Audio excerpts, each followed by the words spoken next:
TJ, come on. Doug has fans, and JB's been on this show for 15 minutes, and he's already got fans. Look, I'm telling you, my motto in life is to fly under the radar. I've done it my whole life, and I'm quite good at it. Your modeling finishing skills are going to prove otherwise when your stuff gets really popular because it's really, really good. That's why you keep saying they're not that great. No, I'm not fit. Trust me. You're an enigma.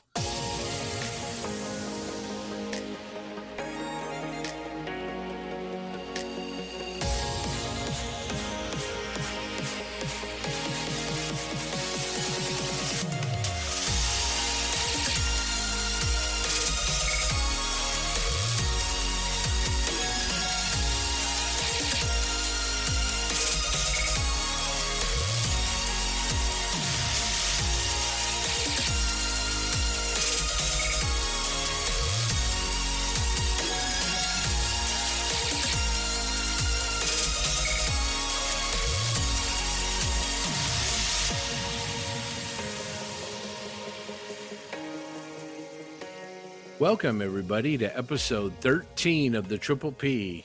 The Plastic Posse podcast, as always, is sponsored by Goodman Models, makers of the awesome super sanding blocks. You guys keep hearing me talking about these blocks, and it's because they're terrific. They have a place of honor on my bench, and they've become one of my go-to tools. If you don't already own a set of these, head on over to goodmanmodels.com and order a set of these from our friend Anthony. So, Doug, TJ, how you guys doing? Pretty good. Pretty dang good today. But Scott, you forgot to ask someone else how they're doing, because we're very excited to welcome the one and only John Bonanni on the podcast, and not as a guest, but as a permanent member of the Plastic Posse. John, I would like to say welcome to the show, and I know this isn't your first rodeo, so I know you're going to knock it out of the park, and it's awesome to have you aboard. Thanks. I appreciate the kind intro, and I also want to thank Scott and Doug for allowing me to tag along. It was a great first episode. I can't believe it was almost 3 months ago. So I'm really happy to be here, onward and upward for the podcast, and excited to mix up with you guys. JB's actually on his second stint. We had him on the show trying to record yesterday, and he messed up our audio feed. So TJ fired him, but we had an intervention, and we've rehired him and decided to give him another shot. Well, I appreciate it. I'm assuming the check's still in the mail. As you guys out there might know, JB's been a huge part of the podcast. Like TJ said, we're really, really happy to have him aboard. Scott's just waiting for the check from Mike Rinaldi. He'll just sign it and send it on to you. Guys, I would say to the posse that we've got another fantastic podcast for everybody out there, but this episode is a step beyond. You guys have heard already from JB, and we've also moved the podcast a day early. So from here on out, it's going to drop every other Wednesday. That's just because the family of podcasts has gotten a little big, and we're trying to all stay out of each other's way so that if you guys are listening to all the different podcasts, you've got content always coming at you. So that's kind of why we did that. Also today, you will get to hear from one of the most interesting people in our hobby. We're going to bring you our interview with the one and only Mike Rinaldi. He's one of the most talented modelers in the world. He's also the owner of Rinaldi Studio Press, which of course publishes his tank art and other series of modeling guidebooks. We talked with Mike about his plans for 2021 and beyond. We talked about his products and his approach to modeling. I think you're definitely going to want to stay tuned for that. Well, you guys, lucky number 13. It's hard to believe we're already 13 episodes into this thing. Yeah, I can't believe it. It's just kind of like flown by. It's been really fun. This is like, I don't know, all new territory for me. So I wasn't even really into podcasts before we started this. I actually probably didn't even listen to one until Scott asked me to be on one. Yeah, it's surreal for me. I know I've mentioned it before, but Scott approaches me and asks if I want to be on a podcast, and I said, "Oh, okay." But at 13 episodes, it's been a lot of fun. We've made a bunch of friends all over the world, and we just keep on rolling. Yeah, and JB, unfortunately, also took my phone call or Facebook message, as it were. Yeah, I'm wondering why I'm here. He Next thing he knew, he was on our first episode with a bunch of rookies, probably going, what are these guys doing? John is he's our ringer. He's been with us since the beginning, even not officially, but he's been with us since the beginning. He's our ringer. That's right. Ride together, die together. Bad boys for life. So the motto is, if your crazy buddy calls you and asks you if you want to do a podcast, hang up on him, right? Exactly. Ignore the message. Don't read it. And just walk away. Break the wrist. All right, well, we also want to let everyone know that episode 13 of the Triple P is sponsored by Posse members Chris Sieber, also known as Leftrum72, and Rob Morales, and our good friend Joe Porsche from the IPMS Las Vegas. Joe, we all hope you're feeling better, buddy. These three Posse members have all used our paypal.me link to help us out. So thanks, guys. We sincerely appreciate it. If you're enjoying the podcast and you would like to help us out, it's really easy. Yeah, just go to our website, plasticpossepodcast.buzzsprout.com. There's no www. In the upper right-hand corner, there's a heart icon. You can access this heart on any of our podcast episodes on this site. Just click the little heart and you can donate any amount you'd like. We really appreciate any help, any support. And if you don't want to donate, you can still support the show by taking a few moments and leaving us a review on Apple Podcasts, Google Podcasts, Stitcher, or wherever you get your podcasts from. 5-star reviews help us get the show out to more people who are interested in scale model podcasts. We also want to give a shout out to the other scale modeling podcasts that are out there. They are all great to listen to, so please check them out. We have a list. So On the Bench in Australia, they're on episode 104 with the great Lincoln Wright. We have Plastic Model Mojo with Mike and Dave going on to episode 30. Scale Model Podcast out of Canada with Stuart and Friends. They're up to episode 63. Model Geeks are on to their second episode out of the East Coast of the United States. And lastly is Just Making Conversation with James and Malcolm out of the UK on episode 4. And I have to say, James and Malcolm, I want to grab a tea, sit next to the roaring fireplace and watch the snowfall when I listen to your podcast. So keep up the great work. While you listen to them tell you where to stick it. Exactly. Yeah, they're doing a great job. It's a great podcast. Give it a listen if you haven't heard it yet. We also want to give a shout out to fellow content creators, Brew Pie with Frets with Stephen Lee and Jim Bates, a Scale Model Canadian on YouTube.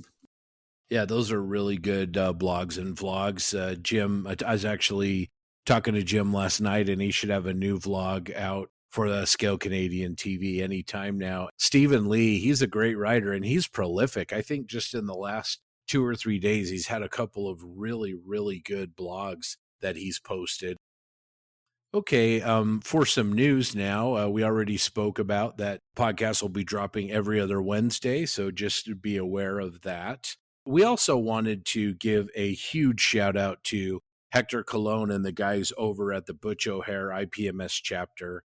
These guys have been great supporters of ours. They link our show on their website, and Hector's always given us great feedback. The other day, he sent us a great big box of swag. So, Hector, really, really appreciate that. That's really nice of you. We love the stuff. Still got to get some of that stuff out to TJ, but really appreciate that. And if you have swag for the Plastic Posse podcast, our address, I'm sorry, I'll stop. All right. Group Build, the T3485 Group Build just keeps going strong. We're up to 275 members, which is incredible. John and TJ started that, and it's just really kind of grown beyond our wildest expectations. It's everything a group build should be. John has done a complete step-by-step series of photos on there that are really awesome. We've got that tagged at the beginning of the group build, so you can also see that. And there's a whole bunch of modelers that have done incredible models that are in there. There's reference photos, there's errata, things to look out for in your build. So if you're at all interested in that Ryefield T3485, take a look at the group. And there's no deadline.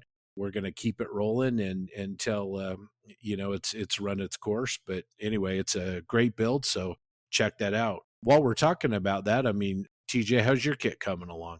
It's more or less complete, so it's in a better state than it was last time we talked about it.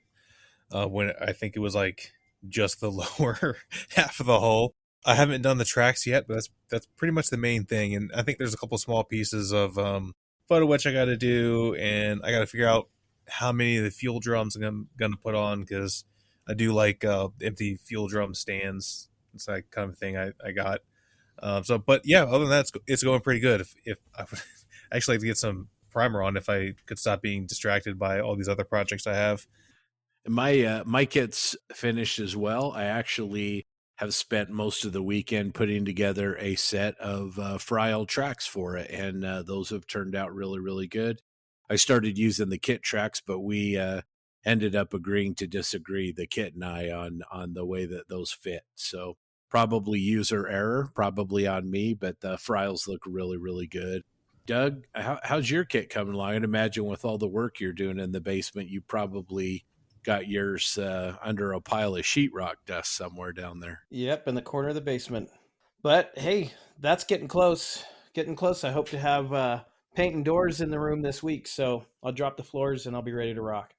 Nice. While we're talking about the group build, guys, I think it's probably time to think about formalizing what we're going to do for our next group build. Like I mentioned, we'll keep the T3485 group going, but I think it's probably time to maybe start another one. And I think the leading contender amongst all the guys here, and with the polls we've done and the feedback that we've received, is probably for a Bandai TIE Fighter or similar. What do you guys think about that? I think it's a great idea. I'm so down with Star Wars. I'm definitely in.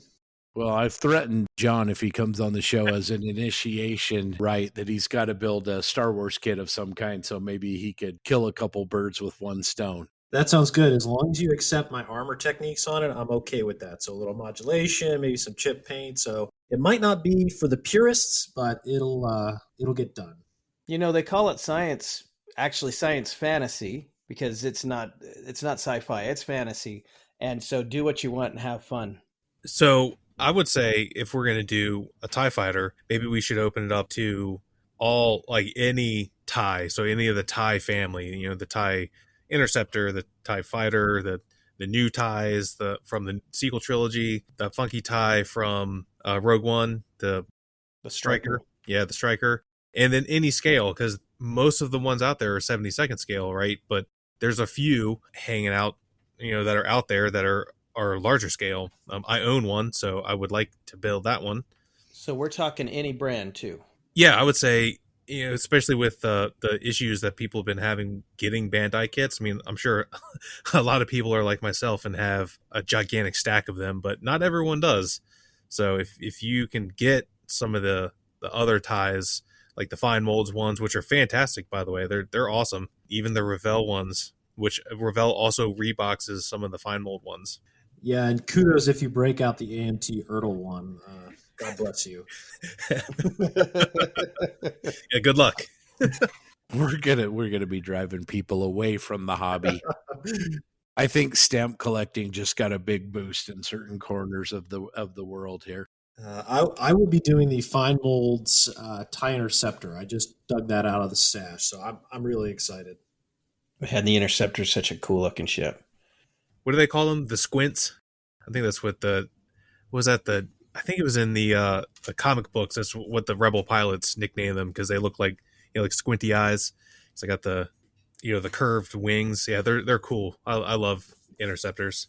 Yeah, I like that one you did a few years ago, TJ, that had the red stripes on the solar panels. Oh, yes, that was Merrick Steele's TIE Fighter. He was in the 181st Imperial Fighter Squadron. That was back in the X-Wing days, from the X-Wing comic books and novels that are now, I guess, no longer canon or whatever. I don't know. I don't really follow Star Wars outside of the movies. Yeah, I just know who he is through tabletop games. Like I said, we'll keep the T3485 group going.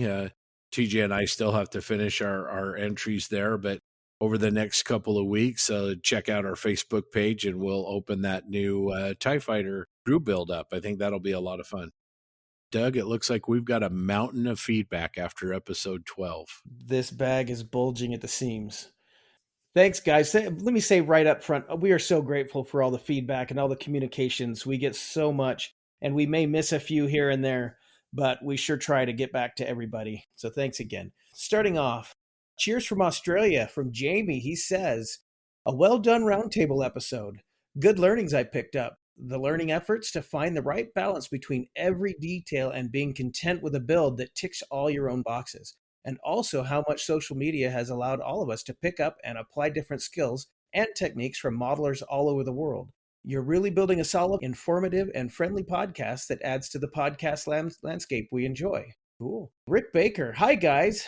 All the TIE Fighter talk from the early part of episode 12 gave me an idea for an insane and way beyond my ability to create diorama involving ties. I literally haven't been able to stop designing it in my mind for days now. And I think I have you three to thank. Well, 4 now. As such, I feel it's now your responsibility to talk me out of even attempting it. Hey, you want to get in a group build, Rick? For no other reason than I agree they're fun to build. I've included a photo of my assembled but yet as yet unpainted 172nd Bandai tie collection, minus for some reason the tie bomber. Oh, do I want one of those? Also, since the subject of a perfect grade Millennium Falcon came up, sorry TJ, hope you get one. I bought one last summer as a present to myself for my 50th birthday. Hopefully it'll find its way into my workspace by the end of this year. Also, the armored piece reminded me about some thoughts I've had about 1/35th scale, but I'll save that rabbit hole for another time. P.S. I'm so glad hockey's back. Yeah, you and me both, except my team sucks. And we got Andrew DeBoer. Bromance is in the air. You guys are killing it. Great interview chops. I think Lincoln Wright was genuinely surprised. A variety of modeling genres represented, and let's face it, we all have a TJ's compressor in our lives.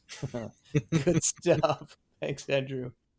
All right. Thanks, guys, for the fantastic podcast. This is from Chris, by the way. Thanks, guys, for the fantastic podcast. Enjoying every one of them so far and looking forward to the release of each new episode. Just throwing out an idea for a guest on your show. That would be Dave Johnson, who was formerly with Wingnut Wings. He's a great modeler and a fun guy to talk to. I've met him a couple times at shows in the past. I think it would be very fitting as it's coming up on the 1-year anniversary of the shocking shutdown of Wingnut Wings that happened back in March 2020. Just an idea. Keep up the great work. He was on OTB about a year ago or so, and he was fantastic. He's seems like a really, really talented modeler, and that would be great. So I also can't believe it's been a year since Wingnut Wings made their announcement. I can't believe it's been a year since 2020. We need to get further and further away from it. Let's keep going. Okay, it's been a month since 2020, I know, but man, that was a roller coaster. All right, Jeremy Elliott said, "Loving the show, guys. I listened to a few of the episodes the other day while at work. Today I sat at my bench while listening while I was building. Found it interesting, especially regarding building outside your comfort zone. It just so happens I'm doing that. I mainly build aircraft, but today found me starting the Trumpeter M1133 Striker MEV. This is my first armor-type vehicle ever." Wow, cool. Okay, we have Brandon from Canada. Hey guys, I've been musing about writing this email for a while now, but a recent post on a forum got me off the fence. As some of you are wargamers, I think you'll understand. I played War Machine for close to 11 years and somewhat competitively for about 7. Quit because of life and switched to scale modeling, but I digress. When you play a competitive game like War Machine, the idea of playing through the end game comes up from time to time. This is a game where you can get the tar kicked out of you early on, but if you understand your army and how to play the end game, you can win, maybe. But a lot of players will rage quit early and throw a game before this point or find themselves in the end game and fumble because they've never practiced. They rarely get good enough to win tourneys. Okay, here's the stretch to modeling. The end game is the finished model. I've seen people get frustrated and angry with modeling setbacks or problems with the kit to the point where they bin it, the whole thing, and put it on the shelf of doom. To me, that's not playing the end game. As frustrating as it is, those modelers should push through or move on from the annoyances so they can practice other skills that will make them better for the next kit. They might realize by working through a problem how to avoid it the next time. It might be that the final model won't be up to the modeler's standard and might not be of display worthiness, even if it was used to work on a new method. Yeah, sometimes we don't win the end game and it sucks, but if you consider modeling as a hobby of improvement and not results, there is always value in finishing a kit. Sorry if that got ranty. Keep up the good work. Brandon, thank you for that. I couldn't agree more. I tend to think I finish a decent number of kits, and one of the reasons why is pushing through those fumbles. There have been tons of times where I've thought a kit is a disaster and I was going to throw it away, but just to keep pushing through. And like you said, you learn and you move on and onward and upward. So Brandon, thank you for those kind words. That's a good point, John. And I think when we were discussing, it might have been episode 11, but I had mentioned that I feel like finishing a model, completing a project is a skill in and of itself. Definitely. Okay, next we have Terry Wilkinson. Greetings, guys. Already on my fourth listen of episode 12. What an informative, inspiring, and fun show. The perspectives of JC and Neil brought to the table were fantastic, and JB, thank you, is always in top form as usual. Thank you all again, and job well done. This next one's from Dave from On the Bench. G'day from Down Under, Godfather here with an idea for a new group build. How about a TIE Fighter? Loving the longer episode format. Keep up the good work. Well, Dave, that's what we're doing. So hopefully you can get in on it with us. That'd be fun. For those of you who don't know, the reason we call Dave the Godfather is On the Bench is really, kind of the first scale modeling specific podcast that we're aware of, and they're 100 episodes in, so we always defer to him. And obviously when he says, let's do a group build on a TIE Fighter, we listen. So we hear you, Godfather. All right. Bring it on. All right, this is from Pete. So, gents, I love your roundtable armor discussion. It is one of the most interesting shows yet, especially when you broach the subject of modeling and art. I have a unique perspective because I'm also a painter, oils on canvas, which I also use to weather my armor. I think you answered the question without realizing it. As a painter, I paint exactly what I see, but I would argue that's more of a craft. But if I'm looking at a cast shadow and see a little blue in it and decide to push up that contrast with the orange light in my scene, now I'm thinking like an artist. So when you add blue to your German gray, because it's more interesting to look at or acknowledge that olive drab looks different in various lighting conditions, you're thinking like an artist. And I agree with that sentiment, which I think we discussed. When you push reality to fit your creative expression, you're an artist. Just don't tell anyone. Don't tell anyone you're an artist, because no one wants to hear that. I was mainly a figure painter and sculptor for a few decades before I got back into the armor modeling I did as a kid. What really grew it in me is how finishing techniques had become more artistic in nature. Keep up the great works. Great work, guys. And that's true. And that kind of ties in with our interview with Mike later, because I think everyone agrees that Mike really takes a artistic approach to modeling. After all, his books are called Tank Art, and we actually get into that with him. So look forward to that. Hey guys, my name is Zach Grizzle from Tennessee. I must say that the past few months I have thoroughly enjoyed the show. Hearing you guys and your guests has made my commute to school, go Bucks, much better. This last episode was especially nice as I am an avid treadhead. Anyway, the point of this is for a suggestion for an episode. I am a reasonably younger, 20 next month, serious modeler, and I've been part of the hobby for about 8 years now. A common theme I hear from many of your guests is how they left the hobby in their teens and 20s, either because of girls or school, etc. I think it would be cool to have a podcast with a guest or several of that age group. There are several wonderful guys around, chiefly Evan McCallum, aka Panzermeister 36, who are of the younger variety. Hearing from some of these guys or having a roundtable perhaps would be very interesting to me, and I'm sure others. I've included a few photos of some of my work, and you may notice that none of it's painted. This may or may not be due to me not finishing any models this year, but you didn't hear that from me. Looking forward to many more episodes. Thanks, Zach. So, Zach, hopefully by the time this comes out, you get the masks that I sent you. So, and I would love to hear from some kids doing this. I say kids. I'm sorry. I know you're 20. You're not a kid, but I'm 50, so. But yeah, I would love to hear from some more younger listeners and modelers. That would be awesome. All right. Looks like there's one for me here. Hey, Scott, just finished listening to episode 12 and love the roundtable, even if armor is just an occasional distraction from flying things for me. A great example of how you guys are moving from strength to strength with the show. A couple of quick stories that came to mind while listening to the roundtable that I wanted to share. I had just returned to the hobby when I attended Heritage Con 2019 in Hamilton, Ontario. While I have a few decades at the bench under my belt, Heritage Con was the first model show I had ever attended. Belgian armor guru Christophe Poulenc, I don't know if I said that right, sorry, Christophe, was the featured seminar guest, and no sooner had he finished that the room cleared out, save for Christophe, myself, and this uber passionate guy, which I soon figured out, thanks to SMCG, was none other than John Bonanni. Dude, stop paying your friends to flood our mailbag. Come on, man. After bombarding Christophe with questions, well, John mostly, I just sat back and absorbed. John and I chatted for a bit, and I found him every bit as engaging and encouraging as he's been on your podcast. All in all, a great ambassador for our hobby, and a treat to hear him on your show.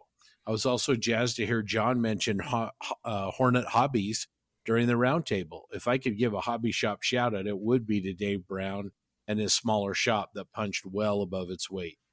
Sadly, it closed up a couple years ago. However, Dave, like John, was one of those brilliant ambassadors for our hobby, always giving of his time and love for the hobby, always good for a great and never brief conversation. And the shop was one which always rewarded an individual who was up for a bit of digging through the shells. Dave used to sponsor the Heritage Con seminar speaker. As part of that commitment, additional seminars were done in the basement man cave that John mentioned. Mig Jimenez, Michael Rinaldi were just two of the luminaries to grace that space. As much as I now would have loved to have been there, I'll have to make do with videos from some of those sessions, which can be found on YouTube, along with some of Dave's own tutorials. Keep up the great work. The 4, since he's a fan, JB, of you are always welcome company on the bench and in the car. All the best and be well. Chris Sieber, a.k.a. Luftram. Chris, that was great feedback. Thank you so much.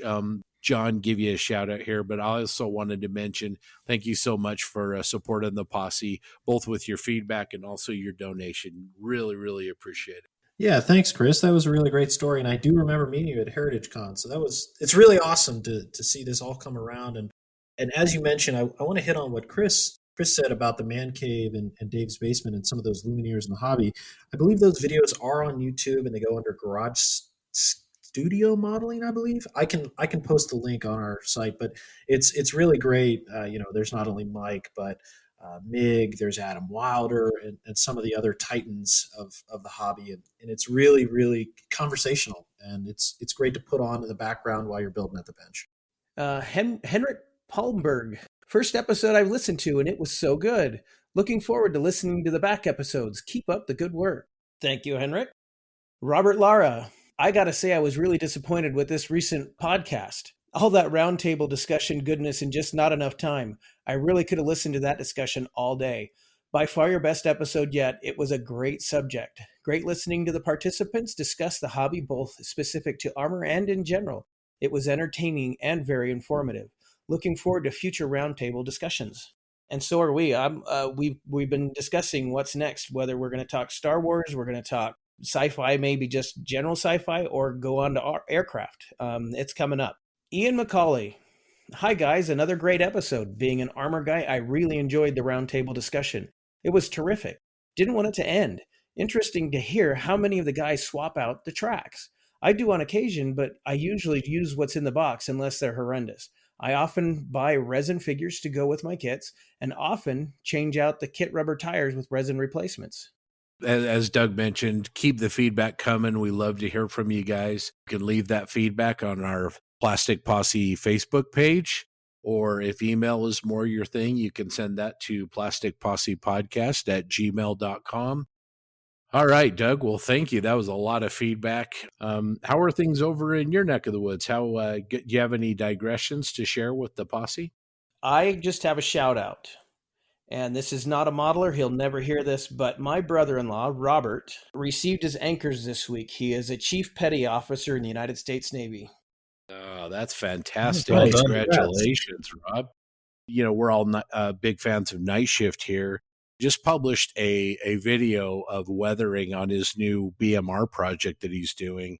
And just kind of wondered if you guys had seen that. He's actually, instead of his normal brush painting for a lot of his weathering, he's kind of moved over to the airbrush for a lot of that. Have you guys seen that? Yes, I have. Very good episode for him. Yeah, standard night shift, above and beyond. What I really enjoy is just his different approach and his style evolving every single model, and the quality in which he presents the information, not only from a video perspective, but also explanations and his accent to boot. It's just a really great listen to. Yeah, he's a freaking wizard, man. Like I don't know. It's like unworldly talent is flowing from his fingertips. Yeah, like you were saying, the just the evolution of his approach and his style. It's something. It's cool to see it happen more or less in real time. He did something in that episode that I'd like to ask about. And maybe I consider myself pretty good with an airbrush, but when he kind of blended all of his layering with leveling thinner, just throwing leveling thinner on there, have you guys ever done that? Because I didn't even know that was a thing. Yeah, I've done that a little bit. If you put down some spray and it's a little bit rough, you don't get that nice, really smooth kind of finish that you have, especially while it's still relatively fresh. You can put down a coat of leveling thinner, and a lot of times that'll really fix that, really smooth it out. Exactly, and I've actually had that. I've done that as well when applying a flat coat, where sometimes I'll get a cloudiness, and if you hit it with, I've done lacquer thinner and Mister Leveling Thinner. If you hit that flat coat with it, I've been very fortunate where it resolves those cloudy issues and kind of, I don't know if it burns it out or just it does its thing. It's why it's called unicorn tears, I guess, because it works magic. Oh, it was just really cool. That's another tip I picked up just by watching Uncle Night Shift's videos.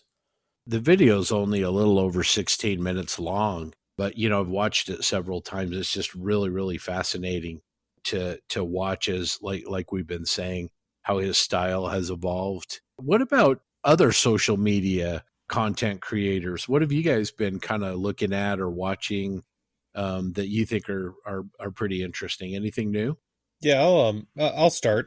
That's kind of something I wanted to bring up and do this in lieu of my normal talk, mainly because I haven't really done anything other than like some armor. I've mentioned it multiple times on the show. Like I am a huge fan of Instagram for a number of reasons. It's a fantastic platform. It's easy to navigate. I like the way it's laid out. It's focused since it started with photos. It's focused on pictures and photography, which for what we do is a big part of it because that's how you share what we do, right? So I just kind of wanted to give a little shout out, I guess, to some people I follow on Instagram that they're putting out some damn good work, and most of them don't have very many followers. It's almost criminal that some of these people have like 200 or 300 followers on their social media platforms, and they're putting out like top level work that you would see in magazines and videos on YouTube and stuff. So a couple of them there's a Tomas Piat. I think that's his name. It's just Tomas_Piat. He's really good. There's Leon Petrelli, I think is his name. He does air and ground and scale. He also has a YouTube channel under the same name. He's very night shift like in his presentation, and he's also from, I want to say, the same area of Europe as Martin. I think they're close. I don't know if they live in the same country, but super talented guy. And so he's got a YouTube channel that's got like 1,000 subscribers, and there should be way more than that because he's very talented and his videos are great. There's GS Modeling is another guy that is, I feel like, putting out really good work. There's the Hill 135. He's an armor guy. And another one, just really good. And he's only got like a couple hundred followers. And I don't know why, because he's doing really good. There's Sprues and Glues, or Sprues__ Glues. There's Waffen Rescue Models. A guy named Pete that I've actually interacted with a bunch on Instagram. A really nice guy, primarily an armor modeler. There's Neil Sasbo. He goes by Almost Zab. I've known Neil back when we were still doing the whole blog thing, and he's kind of essentially just gone over to Instagram full time. He doesn't update his like blogger anymore. And then there's another guy named Landon Fisher, and his Instagram tag is Bolter and Bristle. He is a Raptors, a Space Marine player like myself, and he has some of the best looking Space Marines I've seen. They're fantastic. I'll probably post some of his stuff on Facebook page. He's so good.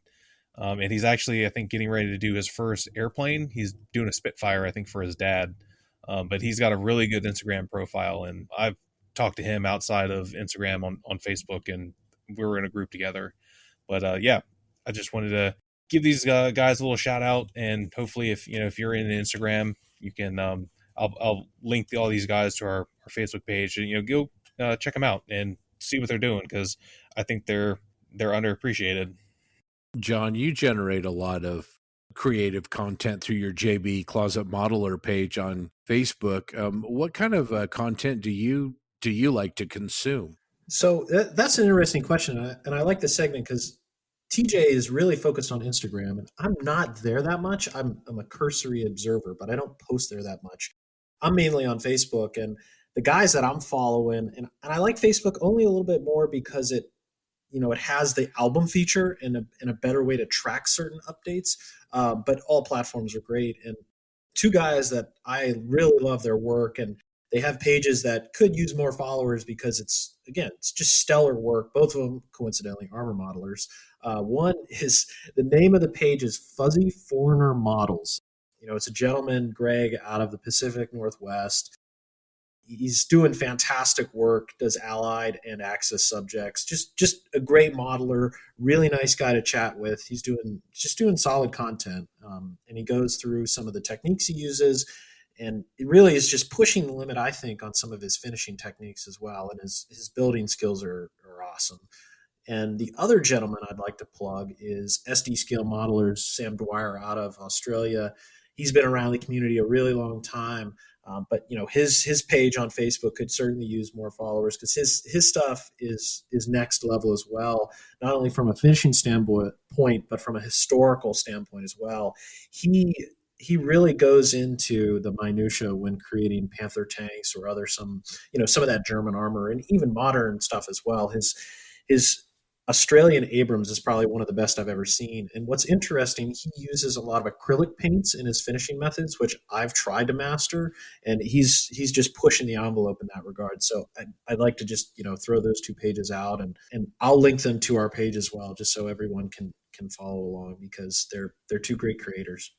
This is a really interesting discussion, and I've got a couple shout outs I want to give, but let's take a look at it in future episodes, maybe making this a regular part of the show. Yeah, yep. I agree. And then my couple of shout outs are going to go to you, JB, and also Dukes. You and Matt have both been working on sort of outside of your comfort zone builds. Matt's normally an aircraft and sometimes armor modeler, and you obviously are primarily an armor modeler, but you guys have both been working on the Das Werk 172nd scale World War I German U-boat. How's that coming along? It's coming along really good. I actually have it all taped up. It's sitting on my bench right now. After we're done recording, I'm hoping to paint the black sections and do some distressing. I also have to give a shout out for this. There's a modeler I follow on Instagram called 70 Skid. His name is Scott Withers. He's out of Michigan. Another stellar modeler. He's really made a name for himself for U-boats. He did one called, I think it was like the Wolf's Last Breath or Sinking Wolf. It was a World War II German submarine that was sinking. Anyway, his finishing style, I'm taking a lot of inspiration from, and I hope to employ it on the weathering steps of my U-boat in this coming week. So again, 70 Skid on Instagram. He does armor models as well, but his water effects and the way he finishes U-boats is second to none. And I've met him in person a couple times, so super nice guy. Now it's time for our main segment. You're going to love this interview with Mike Rinaldi. Really brings a great perspective to this hobby and is always inspirational in his words. So have a listen, enjoy, and we'll see you on the other side.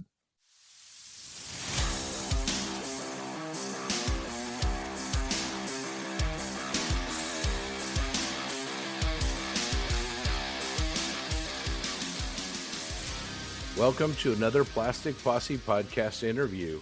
We are honored today to be joined by Michael Rinaldi. Welcome to the show, Mike. Hey guys, thanks for having me. Got TJ Holler from Virginia. How you guys doing? And Doug Smith from here in Utah with me as well. Hello. For those of few of you modelers out there who might not be familiar with Mike, he's a graphic designer, artist, photographer, author. He's also known for his many contributions to model building and weathering techniques in magazines, internet articles, YouTube videos, and on armor building forums. He's also the owner and sole employee of Rinaldi Studio Press, where he is best known for his high-quality tank art and other series of modeling books. So, Mike, tell us what's new with you and with Rinaldi Studio Press. Thanks for that nice intro, Scott. I appreciate that. I didn't know I did all those things. That's an impressive array of things there. I thought I just painted a few things every now and then. Rumor has it you've been seen in the back room shipping orders. Yeah, that is kind of another big hat I have to wear. I love the employee comment because I always joke with my friends that my boss is a real a-hole sometimes, and being a one-man company, that's kind of one of those people like they're like, what? Yeah, he's a bit of a whip cracker sometimes.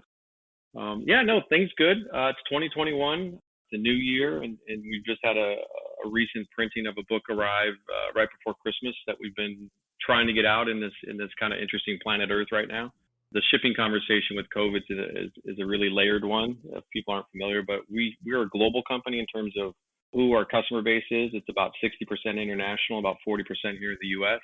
So we do ship a lot of product around the world, and with everything going on, and become an expert in what country has what embargo against what type of shipments at what point in time. So it's keeping me busy and it's keeping me up late a little bit, but yeah, we're working our way through some stuff, and we have some new books coming out. Old news in terms of what the books are, but they're finally going to be showing up pretty soon. So we're pretty happy about that too. You have a background in design, and you can really see this in the quality of your publications. How do you think your background in design has really affected, obviously, your books, but also your modeling? 100%, I think, is the short answer. My background is also my college education. I went to a regular. I'm from Los Angeles, and I went to just a general. I just don't want to embarrass anybody, but I went to Long Beach State, which is just a commuter school. I don't want to call it a general school, but I went just for traditional engineering stuff, and I was kind of frustrated as an early engineer student. Heavy math, heavy science wasn't my cup of tea coming out of high school. And I always doodled and sketched and drew stuff on the side. And that led me down the road of how do I do that for like a living? Because everybody would say that, well, you hate doing all the math and stuff, so why don't you do the art stuff? But I didn't know how to do that. So I ended up going to school for it and got a degree in transportation design in Los Angeles. And unfortunately, when I graduated, which was about 2008, 2009, I was about 35 years old. So I've been in college for a while. And the financial crisis hit in the United States, if you guys kind of remember when that all went down, when a lot of car companies were having problems, the government had to bail out General Motors and those guys. I was a young intern at that time, which meant there was no jobs at that time for us. So I had to kind of start doing my own thing, and that turned into freelance design and graphic design. And so I took the degree in design that I had and started my own kind of, just earning some money from it. Part of that education was on painting in colors, where there's a lot of, in that world, a color theory. You learned about color theory. You learned about what red, yellow, and blue primary colors do on just all that kind of stuff. That plays into when I started painting models looking for a job, which is how that all kind of bounced back. I was in the interview process. I found a box in the garage of old, Tamiya kits that were my dad's. It's kind of that classic story, built models as a wee lad. Took a 20-year break, and then all of a sudden you kind of trip over it one day somewhere, and we're all of a sudden building models again. And that's when the web forms all blew up. That's when the first of the heavy web forms really started. So combining that all together to that answer it's 100%, because all the design stuff that I learned back then, I've employed moving forward, including a lot of the techniques about looking at a competitor's product. One of the things about tank art in particular and SM books is I looked at, and being a contributor to some of those publications to begin with, I looked at what they were producing, the kind of material, the kind of content, what the conversation was all about.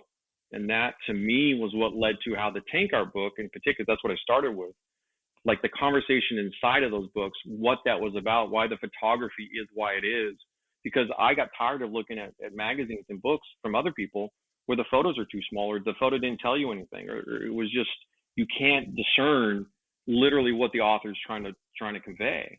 And it's that kind of pulling the curtain back Wizard of Oz conversation of, okay, let's turn this another way.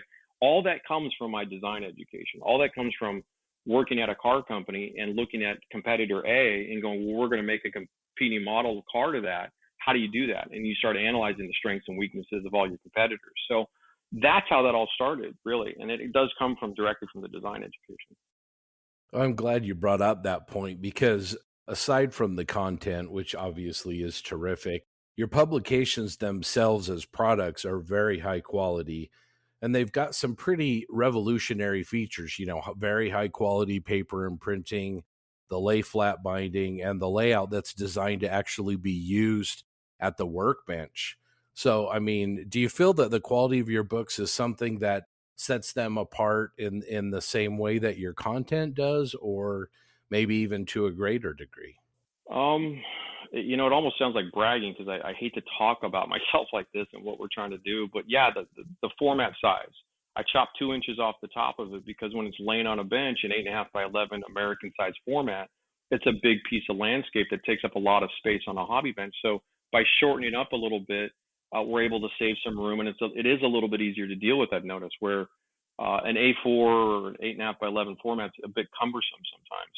So there is that. I looked at the format. I looked at those things to say, okay, well, how can I improve this, this, and this, and this? And you can't have good photography if you don't have good I mean, it doesn't play. You can have amazing photos, but if it's on crappy paper, it doesn't work. And so, because you just lose a lot of that effort. So yeah, the paper is a huge thing. And I learned that from cutting my teeth as a graphic designer, working for other clients, getting yelled at and screamed at. And this looks like F, because we didn't do the right thing. And so I remember those things, and I remembered kind of, oh yeah, this is the kind of the paper brand level that you want to be playing with, that range. And there's a whole technical conversation to paper, what it is. And it's very much like hobby paint. If you don't know what A from B is, you're going to be in trouble. So, and then the binding, I can't stand when stuff closes back on itself when you're trying to read it, if it's laying open flat, to reference it.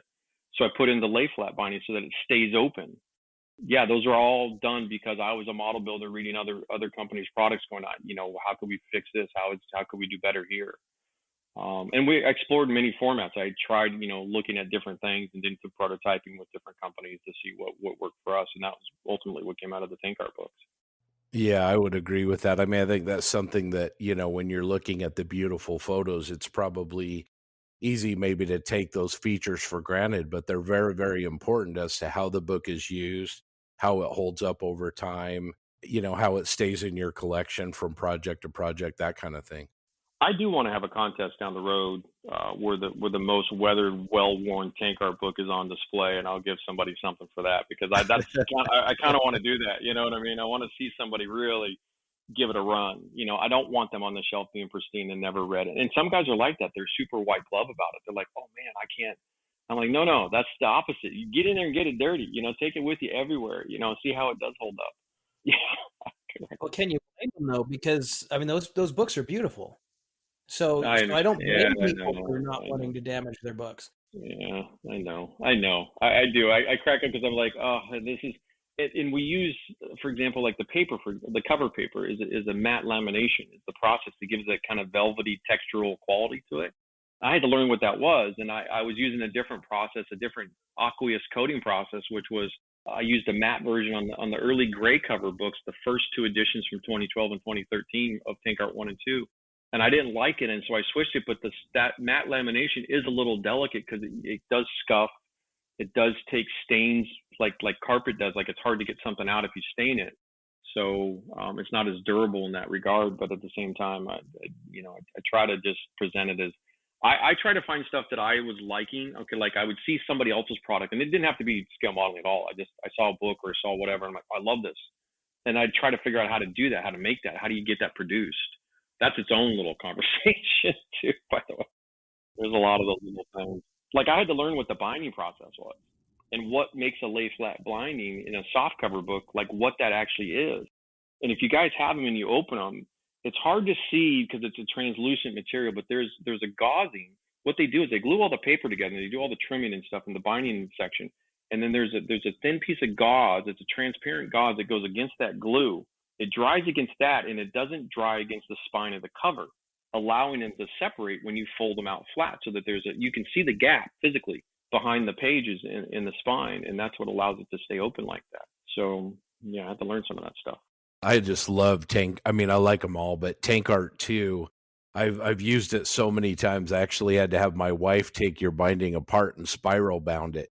I think you told me that. I think you mentioned that to me one time. Yeah, the poor binding. I mean, I just used it, and with the Firefly and the Churchill and all those projects, I read those.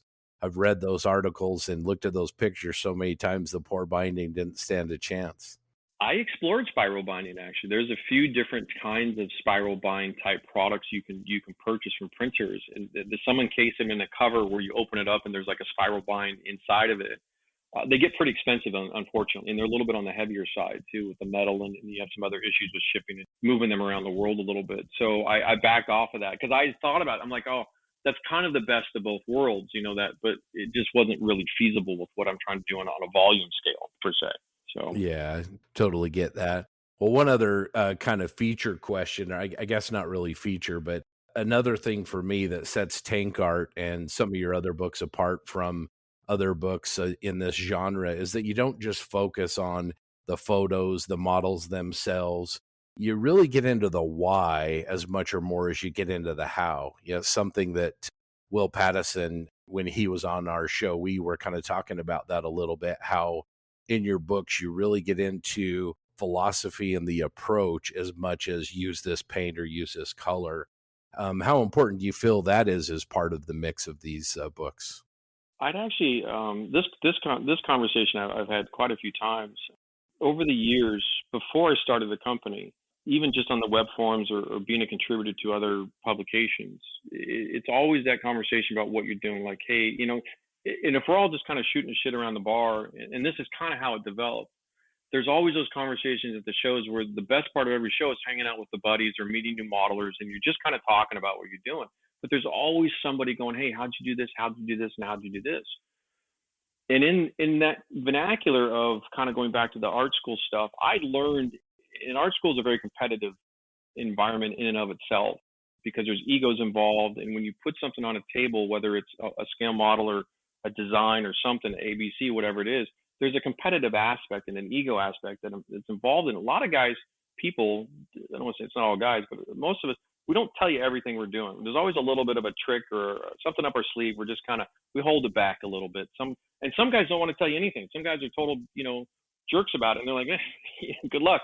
I did this little thing. And I didn't want to be that. I wanted the company to be, the products to be 100%. Everything is out there on the table.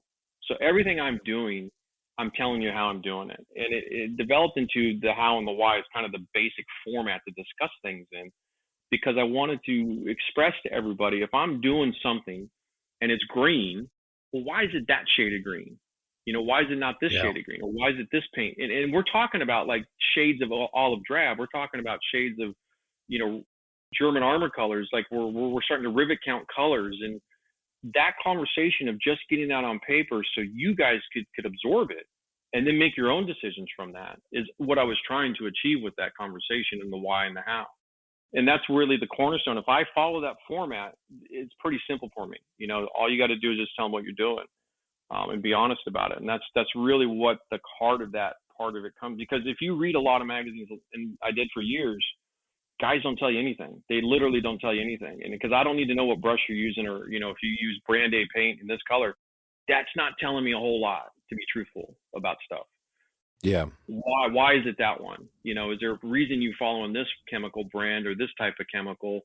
Is there a reason you're doing this yellow over the white, and why is the white this particular white? There's a lot of stuff that goes into this that guys just don't tell you in publishing. And that doesn't make the value of the book at $45, $50. You don't need me to tell you it's green.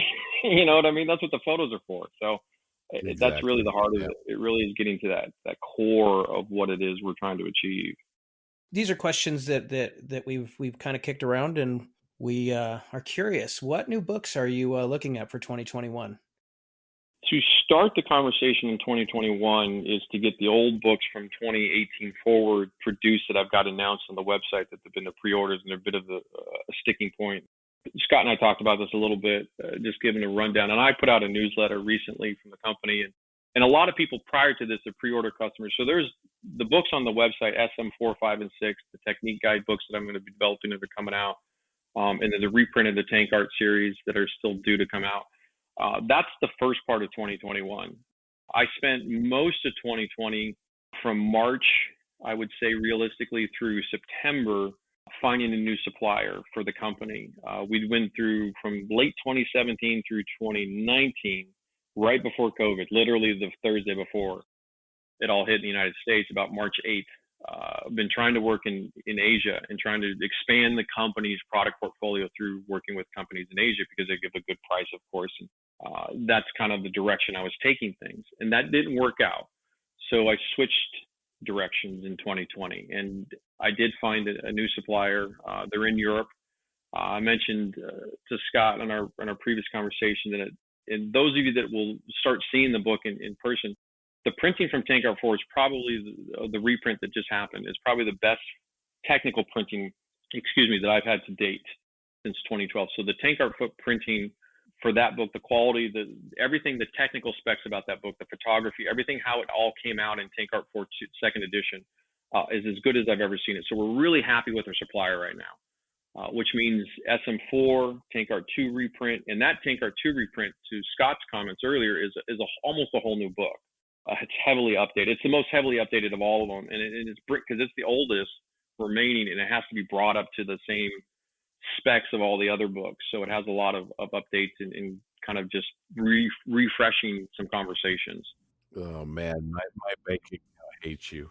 No, it won't be like if you have the old one, it's not gonna be that to where it's just, if I'm talking about Hairspray in an older book that's written 8 years ago, I'm just trying to bring that level of conversation to a 2020 level of conversation in Hairspray.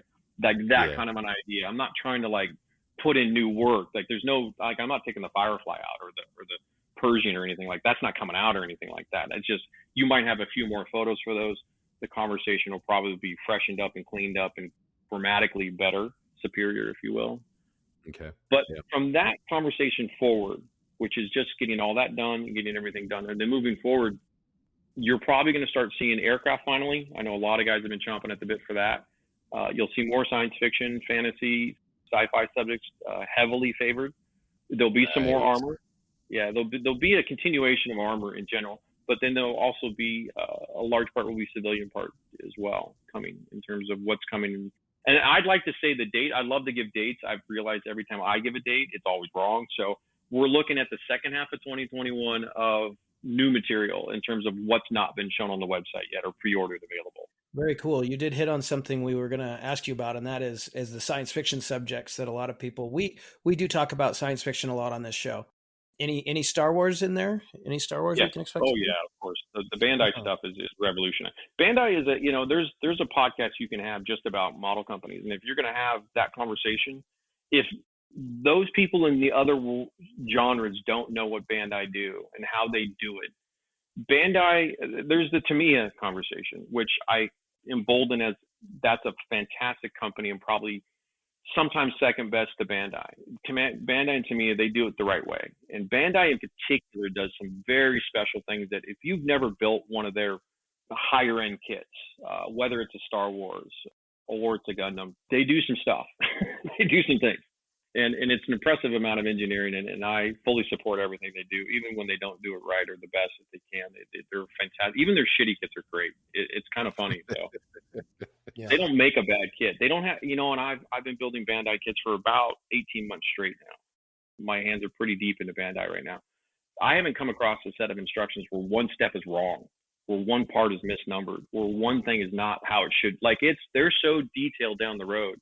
And I built a Hasegawa kit the other day, and guess what? There was 3 or 4 steps in there. They weren't marked. Where'd that part come from? Like there was no part number next to it on the. You're like, wait a minute, Bandai doesn't do that. They're a solid kit. So there's a lot of Bandai Star Wars coming.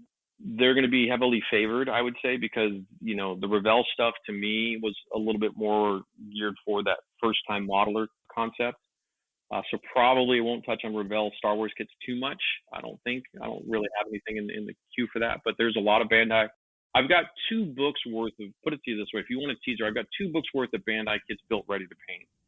So, and we're talking tank art size books, not SM books. So that's just to let you know. I'll tell you, Star Wars is my jam. So when you say you're going to be publishing Star Wars stuff, I am so stoked. I was there in 1977, Los Angeles, 7 years old, standing in line, seeing it the first time. So I'm with you guys. Don't worry, I've got your back on this one. And there's. I was 7 years old, Newport Beach. Yeah, there you go. Okay, awesome. Yeah, I love Doug, are you dancing right now? No, but I'm kind of bouncing in my chair a little bit. It'll be focused on the stuff I can actually put what you know me for into. Like, I'm not going to be making a C3PO model out of the gate. That's not what I'm focused on. It's going to be the A-Wings. It's going to be, X-Wings. It's going to be your traditional ship type conversations of painting and weathering, because that's the core of it. I think what we're all talking about here. There will be some droid stuff for sure, but like the character figures and some of the more figure-based stuff, probably not right away. It's going to be mostly geared towards, what we can really see from what RSP traditionally shows you, and then moving forward, kind of like how SM3 was traditionally showing you what I was doing with painting and weathering and putting on a Gundam. So it's kind of, those things will be the initial forays into Star Wars. Very cool. Is there any plans to put any of the new books out digitally, or is it all going to be in print? That's another conversation. It's an interesting one, because I've gone back and forth many years over what to do with that. Part of that conversation is just hinged on, I've got too much on my plate and I haven't gotten around to it. The rest of it is, part of it's piracy and copyright infringement. There's a bit of that. Right. All the tank art books have been cut up and put into PDFs from China and Russia for $3, that conversation. So once you PDF and digitize something, you can't kind of undo it almost. So I've been a little bit hesitant to do that. What I would probably do, and this is kind of where I've taken things, is that the digital content will probably be realistically standalone content and or broken down content. Like, you can buy a chapter from a book individually if you wanted to, versus putting the whole book as a digital PDF online. Maybe some of the smaller books, yes. But as far as, tank art as a PDF, as a whole, like Tank Art 1 PDF, I don't know if I'm really going to want to do that, because once I do that, I can't undo that. And we're a book publisher. I'm a print first guy. Digital's not my primary domain, if you will. Like, I'm all about old school paper a little bit, to be truthful. Okay, so that kind of goes in hand with the other question I had here, which was armor modeling. It's got this huge following on YouTube. You've got Plasmo and Night Shift and people like that. Do you have any plans on posting this content and that's to also YouTube? Part of that. Too much on my plate. I'm being mired in a delayed situation where I'm fighting 2 years of delays with certain products right now. I've just not had the time to put forth for the YouTube channel.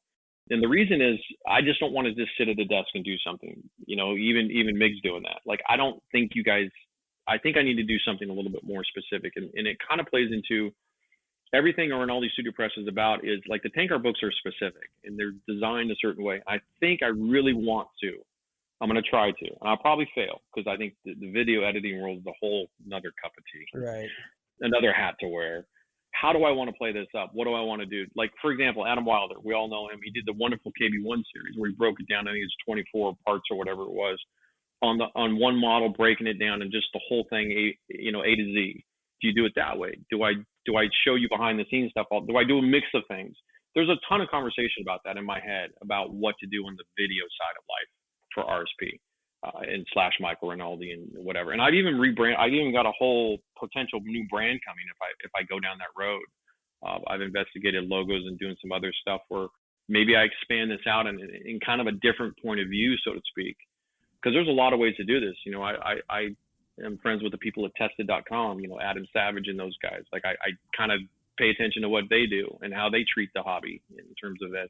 I pay attention to what goes on the nuts and bolts side of, guys just painting and building models, or the review side of things. So it's a lot of and I'm avoiding the specific answer because I just haven't made a decision yet in terms of when it's going to happen and how it's going to happen. But it will happen. I'll give you that much. Cool. Exciting stuff. Yeah. Awesome.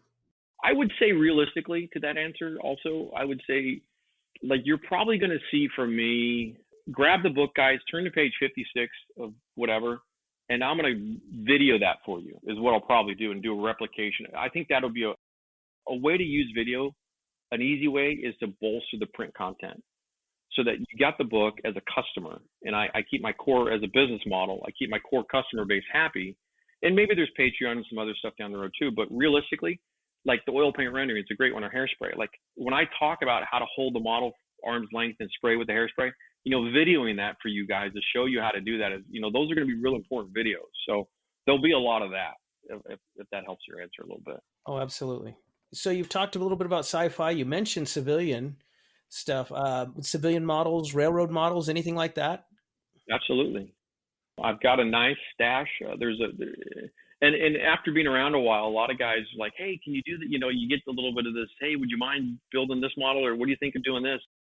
I've had a lot of people send me like railroad cars and rail stock and to practice on and play with and to get me familiar with it. So yeah, there will be the rail question will be coming. It's kind of a fair payback, because a lot of the original weathering that I was studying was all rail. I should have pulled the book out. It's an older book from, like, I would say the 70s, and it's black and white. But it's one of the old railroad models from that generation, kind of our Linden generation, that did a lot of early weathering and stuff. And cut my teeth way back when reading it. I forget that. I want to say John Woodman. I don't know if that's right or not. It could be wrong. But yeah, there'll be rail. There'll be a lot of trucks as well, and probably construction equipment. And then there'll be a genre of military turned civilian vehicles as well, because I always think that's a fun project to work on. It's always a great story to write about.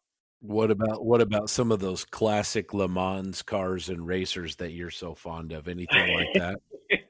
I don't have anything planned on the actual car side of life a little bit, and that's because and Scott and I have talked about this a little bit. I personally feel like the way figure modeling is, it's a very different type of modeling. When you're talking civilian racing type vehicles, there's one of my model buddy friends who's an amazing modeler. If you don't know who he is, Clay Kemp, back east, does all the NASCAR stuff, and the stuff he does blows me away.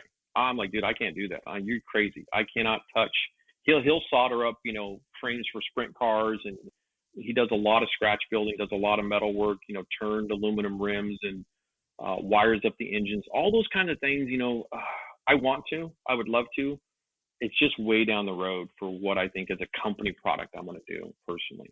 There's so many, like, just to get through the Star Wars conversation is going to take me a couple of years, truth be told. So there's a lot of stuff ahead of it, Scott, to be honest with you. I want to, but it's just, yeah, maybe I retire on that stuff. I don't know. So besides modeling and the publishing business, do you have any other hobbies or interests that you spend time with? Yeah, I wish. I get a coffee down the road, I don't know. This is a 7-day-a-week job, guys. And that's I get that kind of, do you ever build a model for yourself kind of a relatable question? And no is the answer. I'm a normal guy. Football season's coming to an end. That's always a bit of a sad time for me. I'm a huge football fan, college and pro. I follow it, pretty tightly. So sports they do play up a bit. Coming from Los Angeles, we have all the pro teams and college teams down there, but living in Portland now for almost a decade, it's a one-team town per se, and that's been kind of a fun experience. Most of my downtime here is either family. My family's up here, parents and siblings and stuff are up here. So downtime is either with them and family, or it's kind of a nice social scene where a lot of my friends are in the restaurant business or bar business. So we go and hang out. So it's kind of just socializing, I guess you could say. I don't have I don't knit blankets on the side, or I don't paint some paintings on the side, because if I'm not working on a model, I'm falling behind, and I'm behind schedule as it is. So the answer is, unfortunately, I just don't have a lot. I mean, I watch Formula One a lot, so there's a racing connotation, sports connotation, but there's nothing I don't say I do. Photography wise, it's the camera's on the tripod by the workbench. That's where it stands. So I don't even take pictures of the trees, anymore. Gotcha. All righty. Hey, TJ, you got some questions? I do. In some past episodes, we've kind of broached the subject on whether or not modeling is art. I guess what we just established is it kind of depends. That's kind of what we came up with. But what is your personal philosophy when it comes to whether or not modeling is considered art? Well, it's interesting, because I could short answer that by saying, well, it's called tank art. and also because I've got that art back, like literally went to an art school, and I was sitting next to kids that were, learning how to paint in the classic form of what we think art is about. I've had this conversation multiple times over the years. I had a benefactor about 10 years ago that was really into this, and he was going to build kind of a museum, if you will, to the scale modeling stuff that we're doing. And it's come and gone in terms of the answer is yes, absolutely. And the reason I say that is because if I were to sit down and I don't care what generation it is, it could be 1,000 years ago or whatever. If I make a ceramic cup and I put it on a pedestal in a building, in a room, and you come in and look at it, if I build a tiger tank and put it on a pedestal in a room and you come and look at it, what's the difference of whether that you consider that art or not? It's not relevant to the conversation of what is art. That is like, what is life? It starts to become so big of a question. You kind of defeat the purpose by trying to answer it all the time. And what I mean by that is if you just go and do the work to the best that you can, and it's revered in a certain way by people that view it, I think you've already crossed the boundary of again, it doesn't matter if it's a scale model. I think that's kind of, we get too hung up on that it's a miniature of a vehicle. When a human has created something, whether it's assembled from a kit in what we talk about in our world, or they've cut it from wood, or they built it from plaster, whatever it is, or they paint it two-dimensional on a canvas with paint, they're still doing the human brain and what it's trying to do and all this kind of stuff that it's trying to achieve with that process, to me, it's an artistic process, because you're using that creative side of your world. Even if you're building a cabinet that is, to a set of drawing plans, that person that created that square box cabinet had to still create that square box cabinet. So yeah. I always think that answer is yes, it's art. How far you want to take it, if you really want it to be, if we quantify art as viewed in museums, if that's the conversation, a lot of people do. If it's on a wall in a museum, it's art. Well, I'll put a model on a pedestal, and the Japanese do it. There's plenty of shows in Japan where they put this stuff that we talk about. Some people call it toys, but in our world, it's a scale model, and they'll put on a pedestal in a room, and you can walk around and take a look at it. So if you put it in a case in a cabinet, I would say the answer is yes. To what degree, I don't really care, to be honest with you. I'm not here to debate the Mona Lisa versus somebody's nice Panther tank, or Sherman. I don't really care about that stuff. So, but yeah, I think modeling is art. And what I also like to push towards that conversation is the artist / author. I talk about it as the author of the project. The reason I put art in the name a little bit too is to kind of push them towards being a little bit more creative.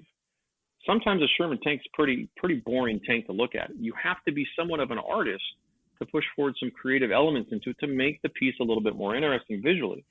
Now, you could be 100% historically accurate to a photo, and that's fine, but there's also that little extra. And that's kind of what I'm pushing the greater hobby into when I put tank art in the name, is put a little bit of that in, put a little love into it. It doesn't always have to be super by the numbers 1, 2, 3, 4, 5, color by numbers type stuff. And that's, the exhaust stand on the side of a Mustang. You put a little bit extra into it. And that's kind of the art side of it, to push out the creative element, to make the viewers a little more interested in what you're doing. It's all relative to that too, at the same time. So the answer is yes. I do think modeling is art for sure. All right, cool. So I'm sure you've heard this from more than one person, but you are one of my modeling influences, and I'm sure Scott could say the same thing. I'm sure 1,000 other people could say the same thing. I pay Scott to say it, though. I mean, don't get me wrong. Those are residual checks that he gets in the mail to promote me. So yeah, don't think it's anything special. So my question is, who are your modeling influences? That's a good one. There's a lot that I think, and I always feel bad because I'm going to leave some people out. A lot of them are still around, thankfully. They're friends of mine, most of them. I'll start with the big one, and we're not friends. I will say this so people don't, we're not like buddies.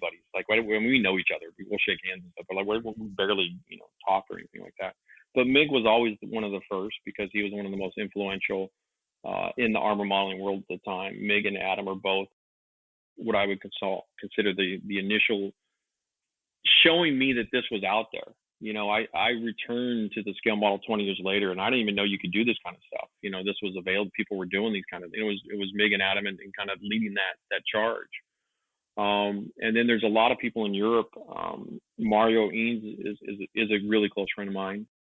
We're kind of pen pals. We exchange emails on a regular basis, and he's a Belgian modeler. And he just, his methodology and an associate of his, Mario Eanes and Marin Van Gils. Marin Van Gils is another one. Phil Stusinkas, who developed the hairspray technique.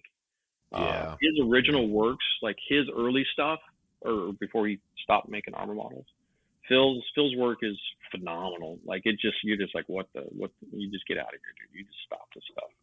And so there's, those are some names that pop into my head right away when I get asked that question, especially because it's so much armor and it was early influence and, Mario Eanes in particular. So there's a lot of conversations about like putting down a pin wash, just that conversation alone. And the way he did it, the way he methodically goes about putting down a pin wash changed how I approached how I do all that stuff. And it was reading one of his articles in a magazine where he talked about it and showcased it. And I was just like, okay, I'm doing it wrong. And that's kind of, that's those guys are huge. Today, in today's vernacular, especially with like Instagram on the phone, there's a ton. I don't know a lot of the names because all the names are like avatar names or they're like fake names. But there's a lot of people in the Instagram world that I'll scroll through, and I get a lot of influence now from the Japanese culture, sci-fi culture, the guys that go deep into the Gundam world in terms of customization. In terms of like I look at some of the stuff and they're nuts. Like their brain is so far out there, but it's really good. Like just food to feed your own brain with. And so I use the social media apps more for kind of seeing what else is out there. Like I'm pretty well versed in the armor world per se, and even the aircraft world. Like I know who's doing what and see what. And so I pay attention, in the aircraft side of it. I'm trying to think of it. I'd say there's an Australian, Adam O'Brien. He did some of the earlier, in my opinion, probably, well, by earlier, I mean 4, 5, 6 years ago, really hyper-realistic aircraft modeling. I don't even know if he gets enough credit for it. Beautiful work from him. Trying to think of something. There's a lot. There's a lot, but those are kind of, it's mostly a Belgian quartet of people, and then the original kind of armor guys of Mig and Adam in terms of weathering and what's possible with that, and, even the early filters and pigment works and stuff. But those are huge influences to what I started to do, for sure. Yeah, so I'm glad you mentioned Instagram. I've talked about it on some other episodes we've had, and it seems most of the people I've talked to, they're not like really into it, but I've been trying to push it to people that I know. I'm like, guys, you need to check this out. Like, yeah, it's a gold mine. It's not like Facebook. I like Facebook just fine, but what I've been telling them is you can prune your feed to just people that only post whatever. Right? Yeah, you can manipulate the algorithms. Yeah, for sure. Yeah, and it's easier. You don't have to worry about bullshit. Essentially, I mean, that's what it boils down to. Like, I'll open Instagram and I just get flooded with amazing things. Absolutely. But I'm glad you mentioned that. That's great. They also do you can do collections on the back end. You can save a photo into a collection, and I have folders on my Instagram back end of just like Gundam folder, train folder, trucks. Like you can break it down and save them and reference them later, which is super powerful. Because if you need like F-14 Tomcat reference for the Tamiya model, when you sit down and do the 40 scale 1 in 3 years, when I actually get to it, I need references that I remember. Like, where was that photo? And you can save them. You can't do that on Facebook. It's really frustrating. It's really clumsy, but Instagram's beautiful for that. Well, and even if you could, they'd change it next week, so you couldn't get it anymore. This is true. It's all just digital content. It's all going to be, someone's going to flip a switch one day, and we're just going to be like, all right, it's over, guys. Sorry. But I do. Instagram's a wonderful tool if you really just use it for photography type absorption, whether it's somebody else's model building or like reference material or just, God, it's almost literally everything now. It's really cool. It's really, really cool.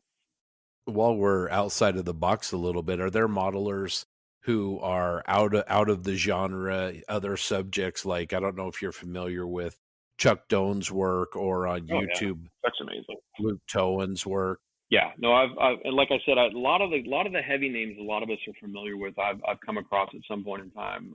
John Tolcher, who's a Mark Russer. These are all guys, that little crew of kind of railroad / civilian / quasi-military, Marcel DeLong, I think also a Belgian modeler, does kind of the quasi robot / World War I crossover genre. There is a lot. That's why I said it's a huge conversation, because a benefit to social media, because I'm not a huge fan of it, is the fact that we're kind of very familiar with a lot of we can see a lot of these different people's works quite easily. There's also guys in the Hot Wheels community that do crazy stuff with Hot Wheels that you just like, what? That's like little 1/64 scale cars, and there's a whole genre of that out there on Instagram that are just people doing just a lot of stuff with Hot Wheels that you're just like, I even thought about doing a book about it after seeing it. Like, oh geez, I should try this stuff. And they're rebuilding cars completely, and they're doing between weathered stuff and other things. There's a ton. It's almost to that answer. It is very much a cliche, but it's also very true. We're in a wonderful era of scale modeling. Like there's no, lack of motivation here to do any of this kind of stuff. There's so much for us to do, so much for us to play with and have a good time with. And it depends on it doesn't matter what your subject is. It's endless almost. So it's really, if there's a positive to COVID in the world we live in, and we all know it is the pandemic, and what's done to us is that scale modeling has exploded. If that's an answer in and of itself. So it's amazing what's going on.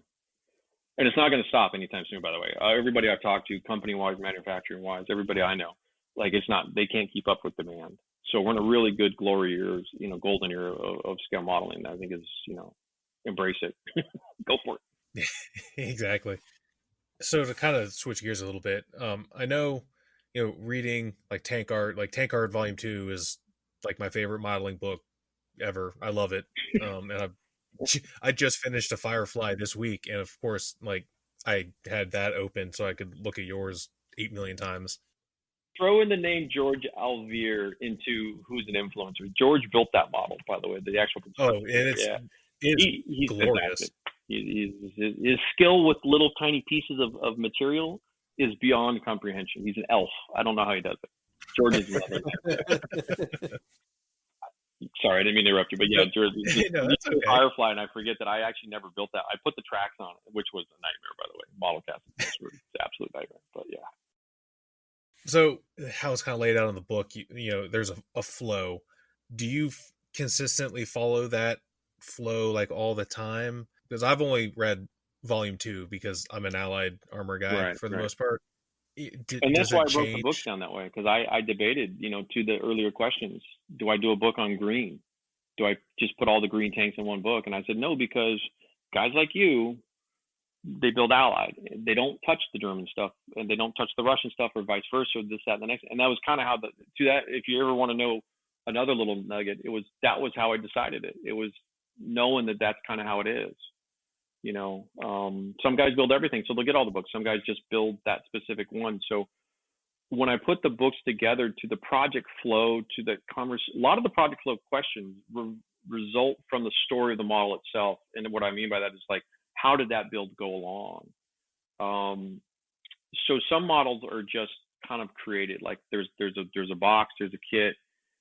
It's subject A, I can kind of work it all the way through. The Sotheby and SMO3 is kind of that, because there's nothing for me to fall back upon in terms of reference or anything. The Firefly was a great one to bring up, because that one in particular, there's a couple key photos of Fireflies of that generation out there that we were using as kind of a reference to how did that ultimately look, the way it was geared up on the back deck, the way the turret was loaded up with the gear. So that model flowed into that project. When you read that chapter, all those pages about me hand painting all the gear and the bottle, all the different, there's a photo in there, like 50 different bottles of chemicals and paint from all over the place to paint that thing. That was its own beast, but the Pershing was very different, because the Pershing was a 48 scale project that there was like basically 2 aftermarket sets for. I could get that, I could do that. It was A, B, C, and D, and boom, I was done in terms of that, if that makes sense. So that flow was very different. So it kind of depends a little bit of what's going on with the model per se. Again, the Firefly it's a very, very involved project from A to B, and it includes a builder involved. Some of the stuff is a little bit more streamlined, because like the Pershing is a great counter to that, or even the KB1 in there is also a great counter to, because it's just a trumpeter kit, crew model tracks, painted green, boom, done, and off I go. And then how do I make that interesting? And part of that is also to address those issues that, okay, what do you do with an out of box? As a publisher, I want to cover a basic out of the box build where I don't put in $100 worth of stuff on it. I want to cover a kit like the Firefly that's half resin, half metal, and half scratch, and half, everything else, because those are guys like you guys out there that do that. And so, but also you can take that model as a reference to, say, an Asuka kit or the Tasca Firefly or the Dragon Firefly and just build it out of the box, kind of look at the KB1 a little bit and kind of look at the Firefly a little bit and go, okay, I can kind of get my feet wet doing this, and this, the way he's doing it. So there's a little bit, I try to cover a spectrum.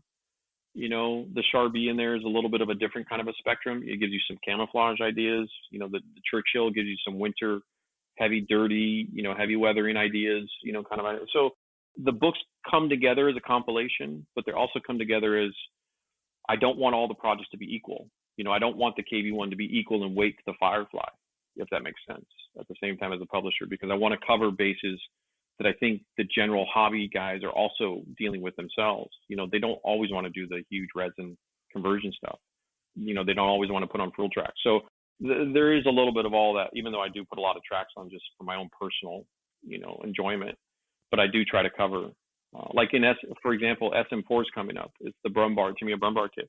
I'm going to be addressing the track question heavily in that one because I've never really done a big, heavy track chapter in a book yet, because there's multiple options for Panzer IVs in terms of what you can put on with tracks in 35th scale. So I'll be addressing that because I have an opportunity between working with a kit track, working with aftermarket A, aftermarket B, so on and so forth. So it's a different conversation, if that answers it. I hope it answers. Yeah, it did. So kind of along those lines, we've had this conversation too, and that's kind of what made me think about it. When you start a project, do you know how you're going to finish it, or do you let the project kind of decide as you go along? Does that make sense? Yes, it does. Like how you let the story tell itself, sort of thing. Sometimes it's natural. It flows very easy from its own project outline, if you will. If a certain kit comes in, a good example of this, the flow itself was really straightforward. It was technically complicated, and I had to do some research. And I put, it's in Tank Art 1, the final edition, the third edition. It's the Panzer IV with the flat gun on it, the 88 millimeter flat gun on it. That project comes from a series of photos that were discovered, that were previewed on the internet.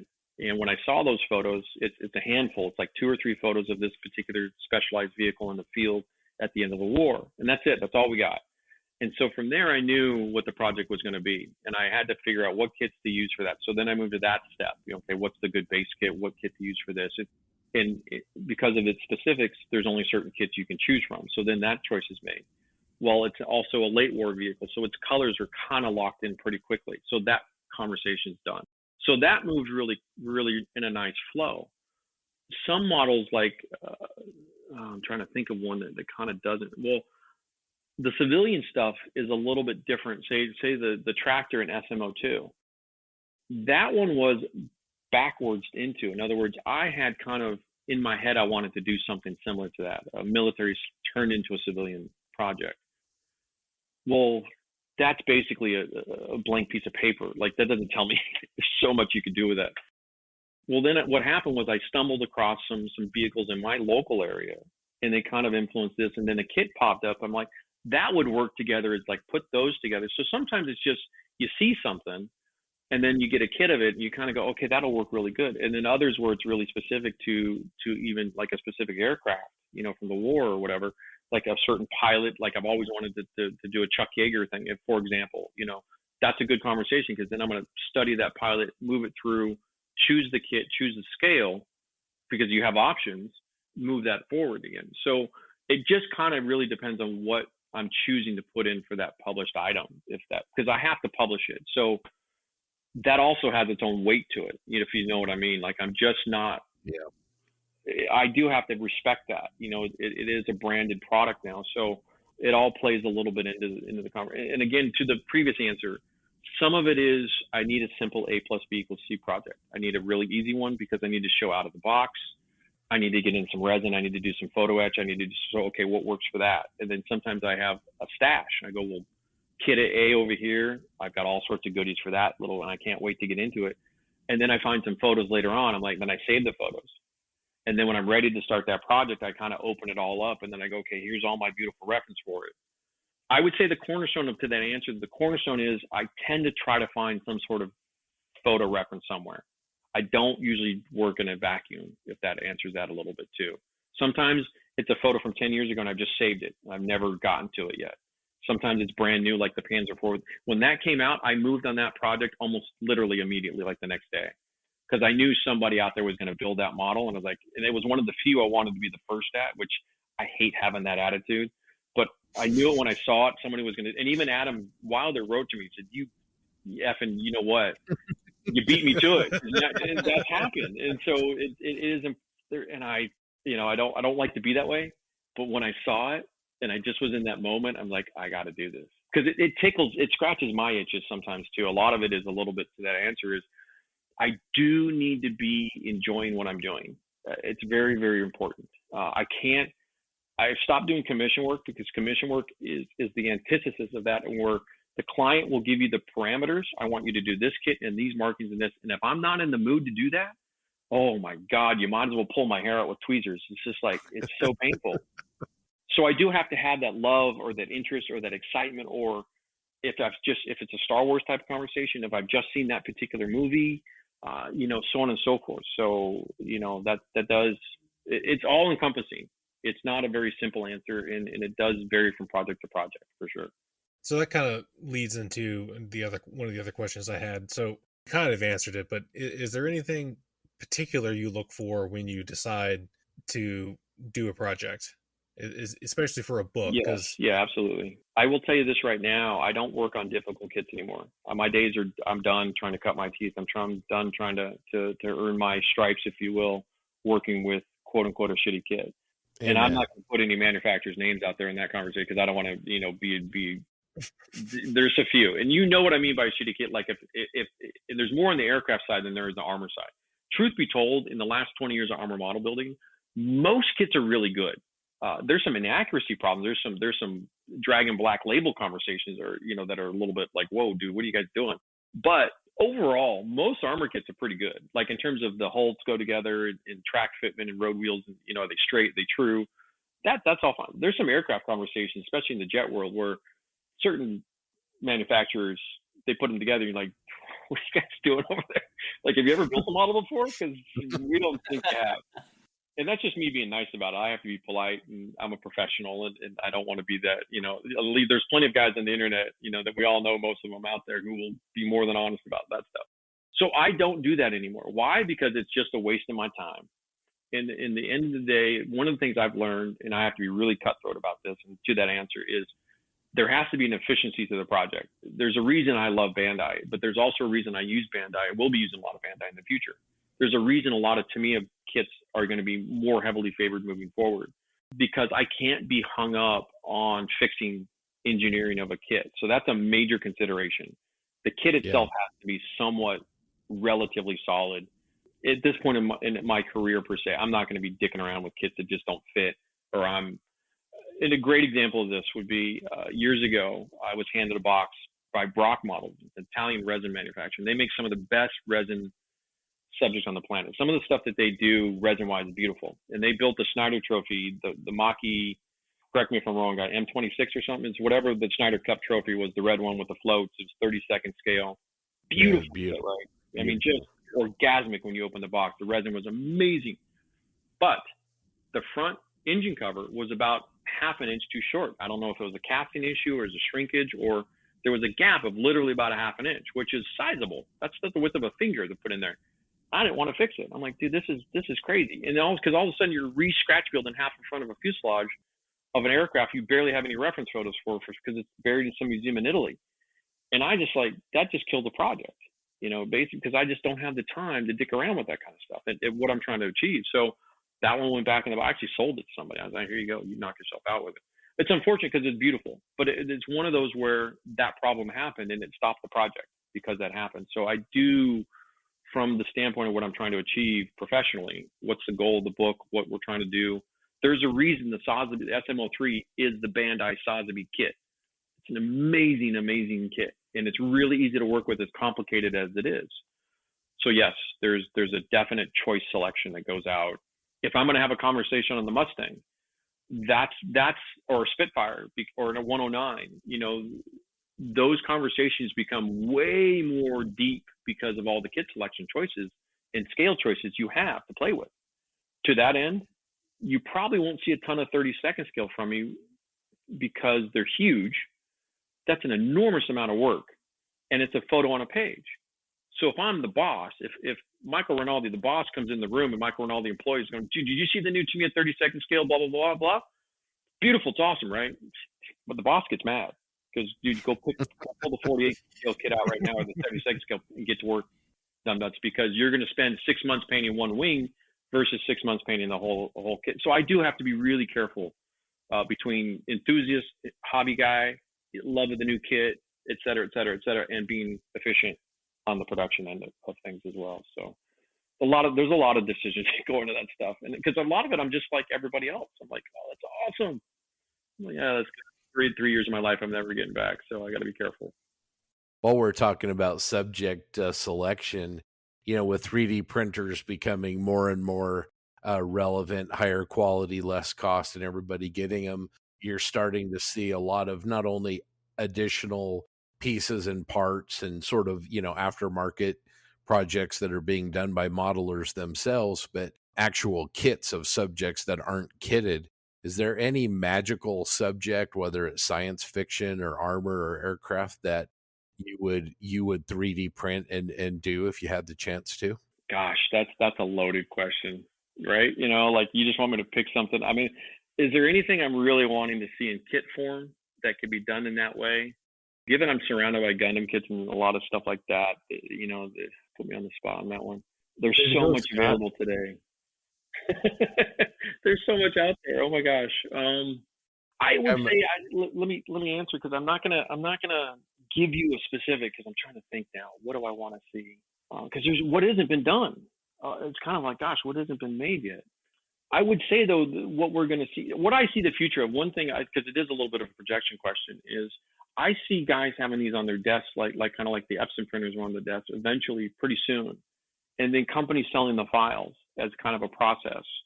In other words, you buy the 3D files and you print it yourself. So if I have a Sherman and I want to have a variant of the Sherman, say one of the mine roller Shermans, you know, one of the Aunt Jemima or something like that, that's a really intricate heavy duty resin kit that might be a $150 resin conversion kit.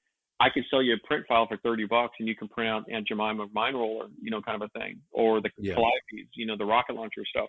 I think that's where that goes personally. As far as something I'm dying to see made up in kit form, there's, I don't know, I'm swamped with stuff as it is. I haven't really given that any thought. You guys probably do better than I could. No, I was thinking, you know, subjects like, for instance, the early Y-wing. You know, we talked a lot of Star Wars here, so the early Y-wing from the Clone Wars that have all the you know, the pieces that are on it, you know, all the covers and all the panels still on it, you know, something like that. Absolutely. And I think even if you were to do, you know, convergence sets for the Millennium Falcon between the movies, you know, if you go back into Solo, if you go back into, you know, some of the versions of the Falcon and some of the variations of all, and this is kind of to that, open up a Star Wars art book and start putting your finger on a page. You know, there's so many designs that those teams have created over time.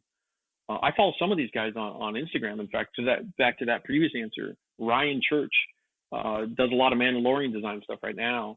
Some of the crawlers for the Jawas, you know, there's multiple versions of those now that we've never seen before that have been, you know, played around with in the Star Wars world. And some of the Doug Chiang, I think, is the guy that heads up all of it, and he did all the when they talked about the Y-wing, he had a conversation a couple of years ago, I think, when, you know, I think probably around between 7 and 8, about that, and kind of Rogue One and what they were doing, and how the original Y-wing, he talked about how it didn't have enough X-wing influence into it, and the variations of all the things they did to get to what we see today.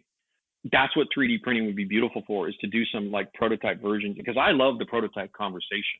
because it happens in the Gundam world too, and it happens in, the armor, the paper panzer conversation, if you will, like the what ifs. It plays all into that, if you will. All the various versions of all those kind of things would be where I think the core of 3D printing. One of the companies I work with, USA Gundam Store, who's a big sci-fi side of things, their answer to this is as a future manufacturing option. It's easier for them to hire a 3D printing company to print out specific small batches of certain stuff than it is to make tooling and injected molded kits of certain things now, because of where the technology has advanced to on a cost structure basis. So yes, and it's going to explode within the next 5 to 10 years of what we're all talking about. And I think ultimately it'll be basic. You'll see more companies pop up, new companies that'll be offering digital files versus actual physical products in a box. Yeah, that makes a lot of sense, and you see that already beginning. So yeah, I agree.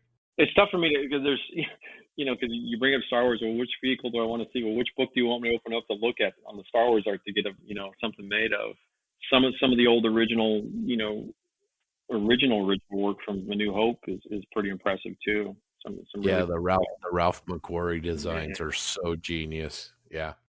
And there's some Sid Mead stuff talking about guys like, Ralph McQuarrie, Sid Mead being another well-known kind of designer. Some of the Blade Runner stuff would be cool to see. Some of the Aliens, design work too.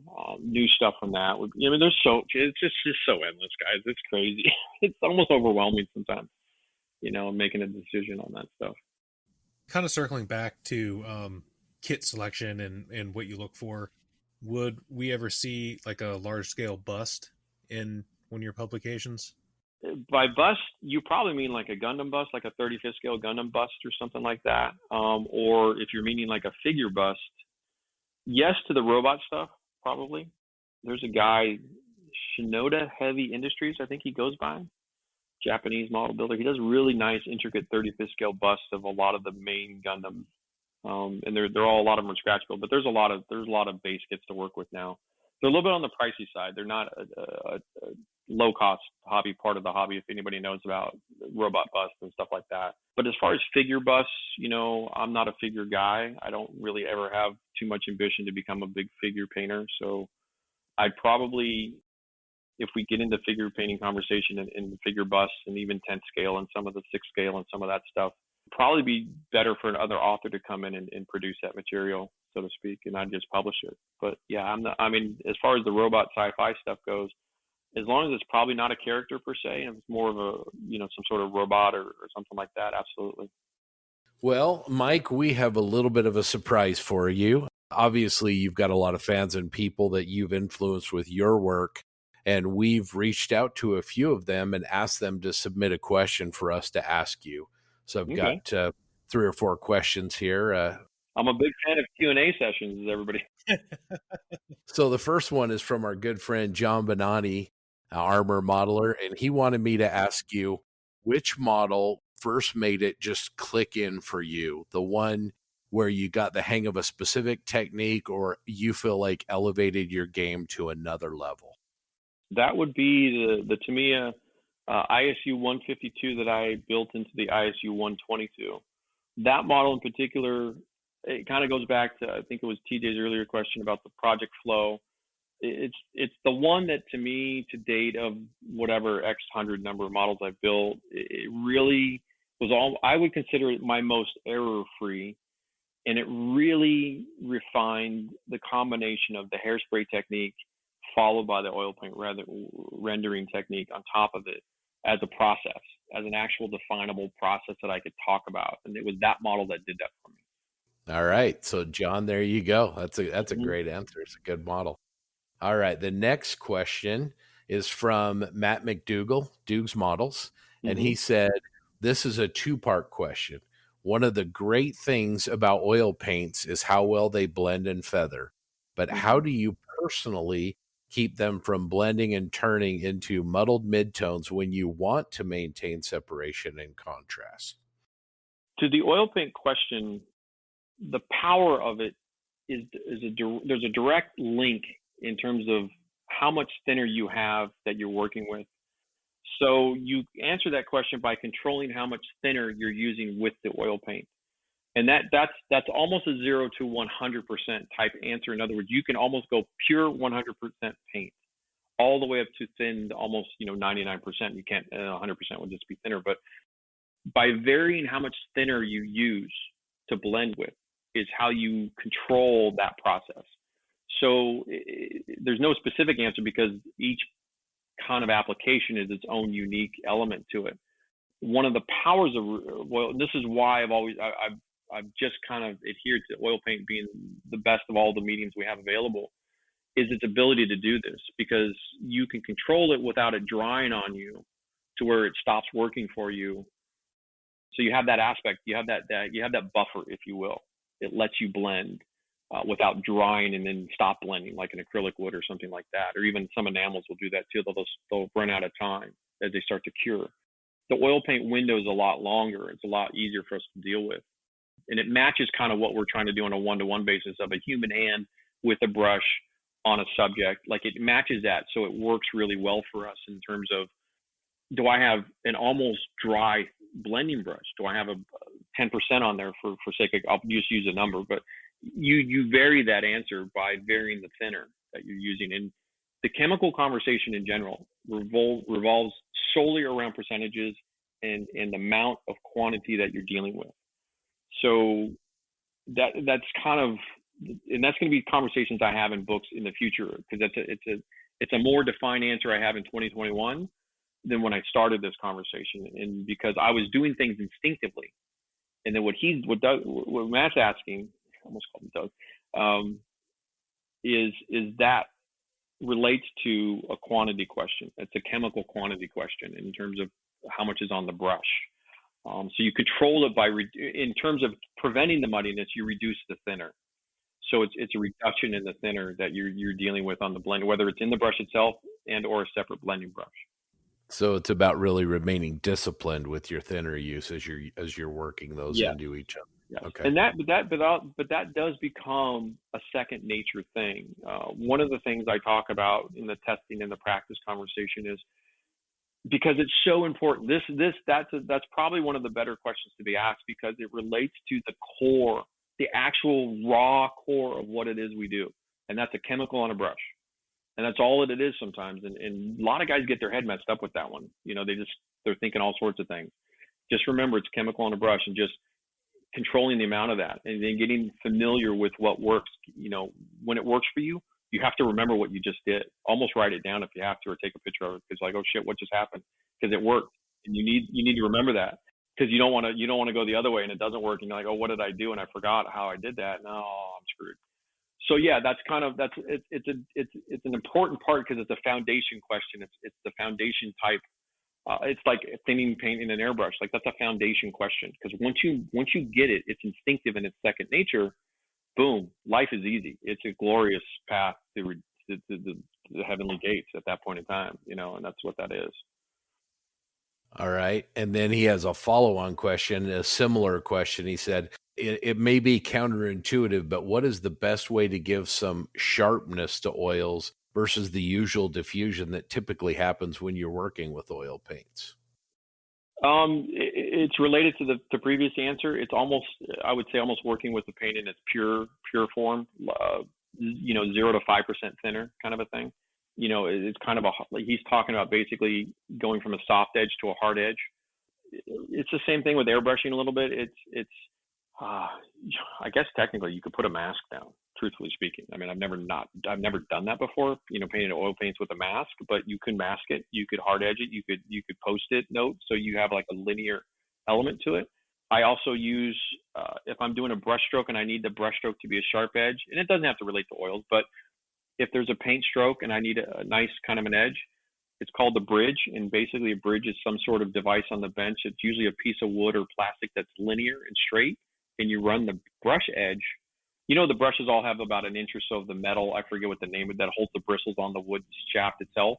You can run that metal edge along a bridge, and you can get a really nice crisp sharp edge with a brush stroke. So there's various ways, but mostly it's going to come down to a reduction of the thinner to almost pure paint process, because diffusion comes from thinning. So the diffusion comes from the blending out, comes from the thinning of the paint, and it's diffused out.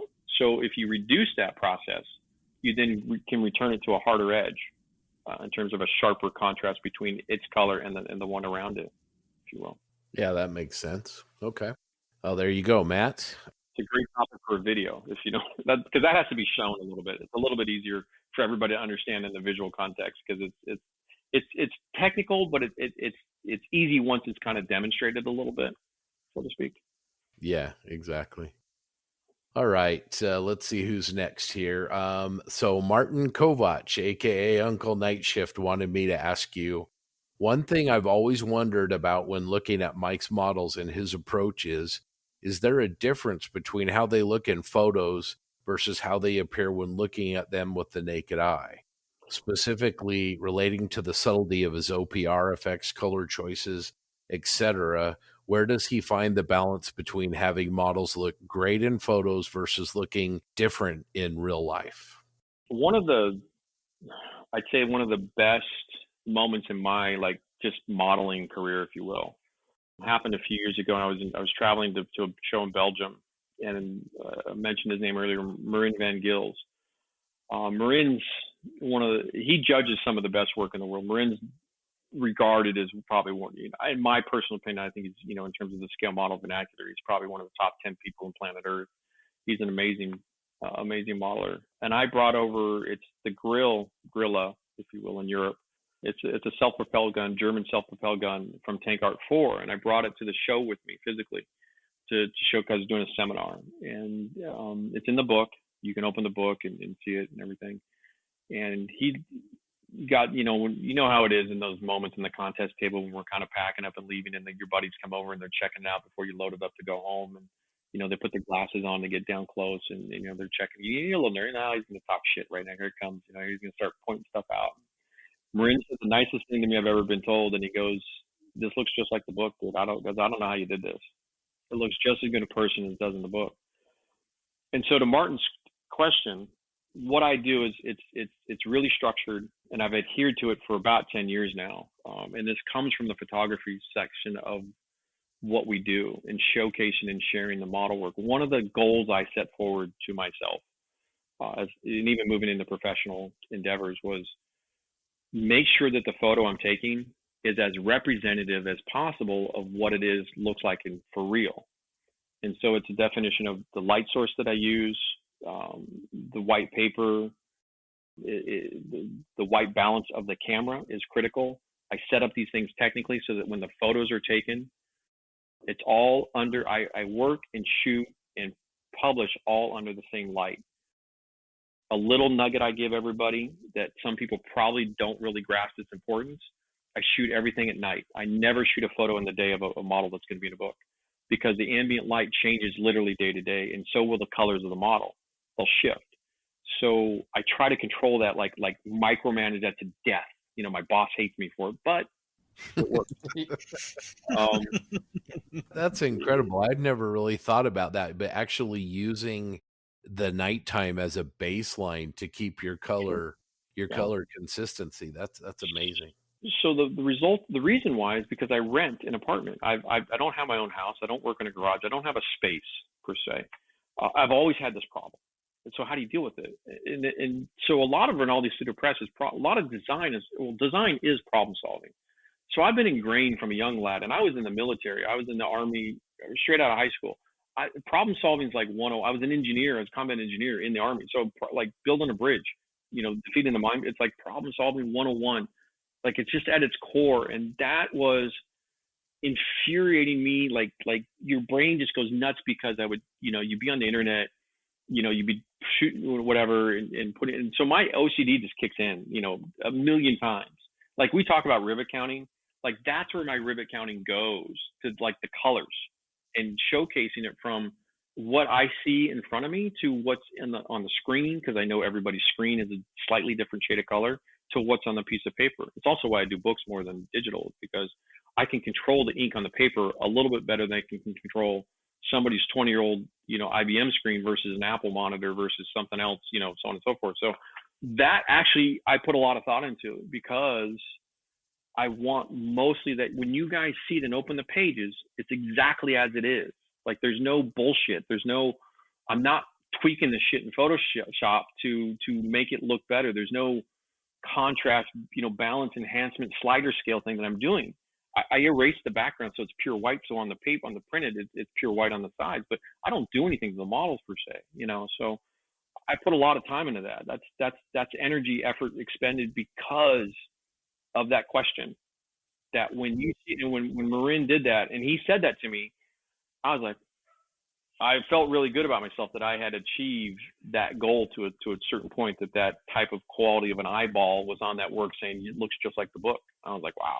I was super blown away. I was like, okay, I'm going home happy, guys. No, that's a great point, and it's something that, again, like we've talked about the paper, we've talked about the binding, but it's just one of those things that people take for granted. But if somebody saw one of your models in person and it didn't look like the photos in the book, then there'd be sort of an authenticity issue. Like, what are you doing with you your have photo? to have integrity with this. Yeah. You can't put your name on the door without integrity. You start bullshitting people, and look, we're model builders. We spend a lot of time sifting through material to figure out what's right and what's wrong. And you guys are like dogs. You'll smell rotten, something immediately. That's all everybody knows. And even when we see stuff on the internet, you're like, yeah, he's messing with something there. He's doing something funny. And you can't be that way. You can't earn a reputation in this business as somebody that people are going to look up to in terms of education and information if you don't have integrity to what you're doing to begin. If I'm bullshitting you and I'm like, okay, so here's one, and this is probably one that's going to touch some people's nerves, not you guys in particular, but just people listening, because some people do this, is that they'll show you a model and they'll paint it with chemical brand A, and then they'll tell you it's chemical brand B. And that goes on today. And that goes on today on a professional level. And I don't like that. And I hear this stuff and I'm like, what do you mean? And and this is, people will use something they like to use, and then they'll put bottle photos in there and go, this is what I use. You can't have that. You can't even, it's like, what are you doing? So integrity to me is really, really important. I've taken it on the chin. I know you guys have known the conversation going around me being late with my products. I've taken on the chin. But I know what happened. I know what A and B, it all worked out. This is what happened. I'm in this. I'm trying to fix it. And we're solving it, moving forward. But I still have integrity about it. I mean, I got people yelling at me. I know what that means, on a hard edge. So it's very important that when you do this kind of work, that if you're going to tell, like Plasmo and Martin and these guys and Will and everybody, like, when you tell what you're doing, that you're honest about it. And that's really just be that simple. It's really simple and easy, and to be honest about it. And if it doesn't work, it doesn't work. If it does, it does, and so on and so forth. So yeah, it's a lot about that.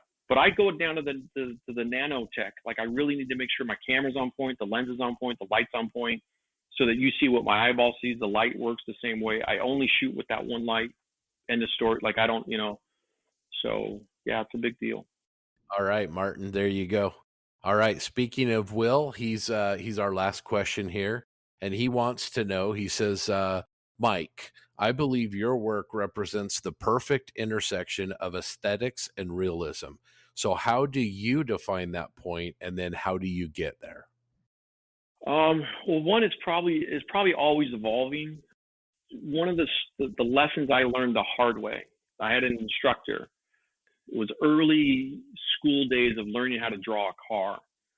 And this was an old General Motors designer from the 50s and 60s. And it was a tougher era. These guys are old school. And he had polio and he was on crutches. And it was one of those teachers that was it. And we would come in, kids in school, I don't want to say kids, I was in my 20s, but, young student, and you throw your work up on the wall. And you're really proud of it. This is all, hey guys, it's the same thing we do right now. We build the model, donate. Hey guys, look, you're super proud of it. And some guy comes along, and this guy would come along, he'd take his crutch and he'd put on the artwork that you put on the wall, and he'd rip it down. He goes, this is a piece of shit. You need to do it over. And what he'd say to you was, don't fall in love with your work. And that was something I took to heart, was to Will's question, never, if you're going to fall in love with your own model building work, and we'll see this, and I see this around the community quite a bit, where you fall in love with it, and that's it, man. There you go. You're never going to do anything more than that, because you're so in love with that moment and that model, you never advance to the next thing. You never push forward from that. So I always try to keep in mind, my last piece, that's just kind of a barometer. How do I improve upon that? So I push myself for that. And that's a personal thing as an artist is modeling art. That whole umbrella conversation is to just the emphasis to push yourself forward a little bit. And whether it's a new technique, whether it's a new tool, whether it's a new product, et cetera, new kit, whatever, but just to push. And that's what keeps it going, so to keep that mark moving. Part of it is also a deadline. I'm in a professional conversation with myself all the time and my boss about the deadlines in terms of finishing. When's it done? Because there's a lot of that point to Will's comment about, sometimes you overdo it or sometimes you have to stop short and it's never quite right. So you chase it a little bit. You might miss the mark a bit on an internal conversation. And guys might like it, and that's all well and good. There's a lot of models that go around, I blew it there. I messed up this. I did this. There's a lot of that too. So some of it's hidden. Some of you don't really see. Some of it I cover up pretty well. And some mistakes I use is kind of, turn it into gold, because sometimes a mistake is a happy accident. That is a very true comment. So I do chase it, Will, to answer you a little bit, because it isn't just one point. It isn't a static situation. Some of it is the goal of the model too.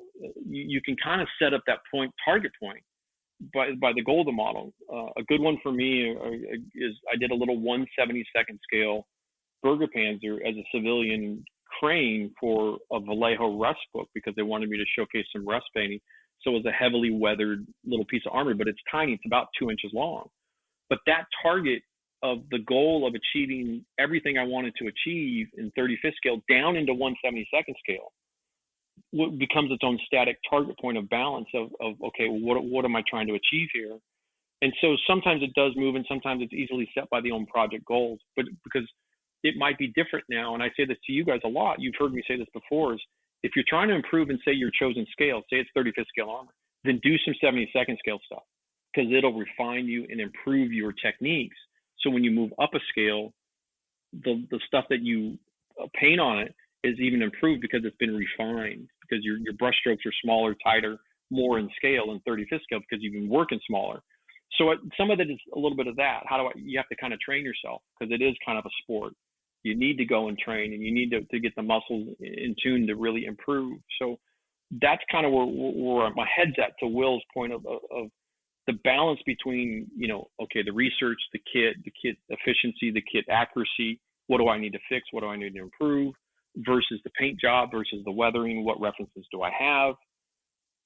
So yeah, and this is all in my head. Sometimes I talk to myself, but because it's on a podcast, I'm saying this out loud. But a lot of this just goes on in my head, and I'm just trying to go back and forth. I'm flipping pages in the book or on the internet or whatever. So it's a little bit of that. But the core of it is to just don't fall in love with what you're doing in the moment, and use it as the next step up the ladder to the next level.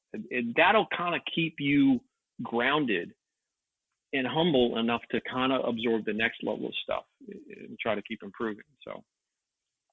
Excellent. That's a great answer. There you go, Will. I have a question for you, and hopefully this comes across the right way. So as modelers, we are always all our own worst critic. So what does Mike Rinaldi, CEO of Rinaldi Studio Productions, what does he think that Mike Rinaldi, the modeler, the area that he would improve the most in your own modeling? It's a great question, because it just follows on the previous answer, of trying to always improve myself. I would say, like a lot of guys, and this is probably a very honest answer, is I always do too much. It's always restraint, pulling back. I always do one too many chips. I always do one too many scratches. And there's a lot of work I in my portfolio. I look back and I wish I didn't do that mark right there. I wish I didn't do. It's not the earthen effect, say, with pigments, because if it's mostly armor portfolio stuff I've done, I don't have a lot of complaints on my pigment. But there's a lot of times where it's still, even with hairspray, sometimes it's too much. It really is. And so it's learning how to pull back enough that you've got enough visual interest as the artist, as the author, to bring them in to look at it, but also to kind of scratch your itch of, we just love it when things are all dirty and beat up and chipped, that kind of conversation. So it's restraint. It really is restraint. It's a challenge for me, even though I know I'm pretty good at it. that's probably the one critic. I always look at stuff. I go back, especially older work, and what the hell was I thinking? Some of my pre-shading work's pretty rough. You know, if we go back 10, 15 years, some of the pre-shading, post-shading stuff I was doing, oh man, there's a little 40th scale Panther G. I look at it and just a reminder, just don't do that anymore, dude. Like, what are you doing? So yeah, restraint's probably the top of that list of really knowing when to hold back. And most of the times I fail, to be truthful. Wow. Okay. Yeah, this is a good batting practice. You've been crushing these things, Mike. There's no doubt about that. Well, a lot of you know that if you heard my other interviews, I'm pretty chatty. They tend to talk a lot. So I just want to say you were a little hesitant to tell us you went to Long Beach State. My dad graduated from Long Beach State. He played baseball for him, and it's 49. So I'm very familiar with Long Beach State. So I said a general school, and I God, that's insulting, right? Like, why would I say general school? Like, I didn't mean to do that, even though I know there's so many, you know. I was trying to get to kind of a commuter school. It was kind of an all-around school is what I was trying to say, and I said general school. And I didn't want to insult anybody that was like going to school. Like, I didn't mean it like that. That's what I thought I sounded like. So, yeah. Just saying. I was there when they built the pyramid, and I was there from 88 to about 94 is when I was there on campus. And I lived in Long Beach. I lived down in Belmont Shore for a long time. All right. I grew up in Costa Mesa. So, okay. Oh, we drove I graduated high school in 88, so a lot of my friends actually ended up there. We're the same age then. Yeah. Awesome. I miss LA sometimes. I mean, I go back and I realize it's the size of a small country, and I don't miss this shit. I don't miss it. I do miss the ocean. The beaches down there were fantastic, and there were some friends, and that's about it. Yeah, I hear you. on that. You guys have a common hockey fandom there with any of the LA teams? I know, Doug, you're mostly a Hawks guy now, but Blackhawks, yeah. Which is I'm not the biggest hockey guy. I was a Kings fan. I'm not a Ducks fan. Anything Anaheim, I was never. So you're Costa Mesa, so I was Whittier, La Habra, Fullerton, kind of. I was mostly kind of an LA guy. So Dodgers versus Angels, Lakers versus Clippers. That whole conversation, Kings versus Ducks, I was always kind of an LA guy. But I'm a Trailblazer fan. I'm a Portland Trailblazer fan, and their Winterhawks semi-pro team here is one of the best hockey teams around in terms of minor league hockey. So they have a huge following here. It's crazy. It's a little bit Canadian-like, if you will. I don't know if you guys have ever been to Toronto or Canada, the big hockey cities in Canada. It's insane. It's a little bit nuts. It's a little scary. I was supposed to go to a Leafs game in Toronto 16 years ago, but they had the hockey went into a lockout that season. Oh, okay. So they probably were seriously depressed. Yeah. They're they tease you with the Blue Jays, but if you live in Toronto, if you don't know anything about the Leafs and you live in Toronto, you're not going to be well liked. It's just Canadian hockey fans. It's a whole other cup of tea. It's like, wow, like the little kids know, like the moms know, like they'll have breakfast conversations about Toronto Leaf players at the wife, kids, husband, all involved. Like it's the weather. Like, well, that's interesting. That's different, So yeah, it's good stuff.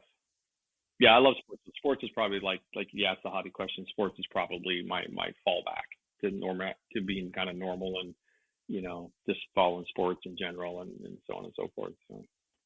Yeah, the Dodgers winning the World Series didn't suck. Finally, oh my gosh, oh geez, that was tough. Finally pulled one out. I was waiting for him to lose that one too. I was like, oh man, this is gonna suck. Because I don't know how many times it was been 3 or 4 times they were trying to. Yeah, that bullpen is scary sometimes. They're scary in the season. It's the postseason that just makes me nervous every time we get up in the postseason. I'm like, oh, here it goes. It's collapse time, Yeah. But that's what makes the winning so special, though, right? Isn't that what they say? That's why 2021 is going to be so beautiful, because 2020 was such a pile of poo. Well, I moved from Costa Mesa to Illinois and quickly became a Cubs fan. So 2016, that World Series, I was bawling when they won that. I couldn't believe that happened. Yeah. So that's when it hits you. That's when you realize how special it really is. Great stuff. Yeah. So Mike, IPMS Nationals in Vegas, if it happens, are you planning on being there? I told myself no shows this year, personally. It'll depend two things on the books, because I'm just not going to put myself physically out there if the books aren't around yet, because I'm probably going to get beat up a little bit, and I don't need that abuse right now. I got bigger fish to fry. I'm planning mostly 2022 and beyond. To me, the city location isn't super relevant. I'm happy to go anywhere almost. I've been off the show circuit for a while. I haven't done a national since, gosh, maybe Anaheim. That's a while ago. I miss Phoenix, Kansas City. I was there. Virginia Beach. Virginia Beach might be my last IPMS Nationals I was at. It's been a few years for me. Vegas is cool. I mean, it's easy from a convention standpoint. That's always nice. Is it still planned late July timeframe in Vegas? It's mid-August. August. Yeah. Well, that's even worse. Yeah, way to go, guys. It's going to be 120 degrees.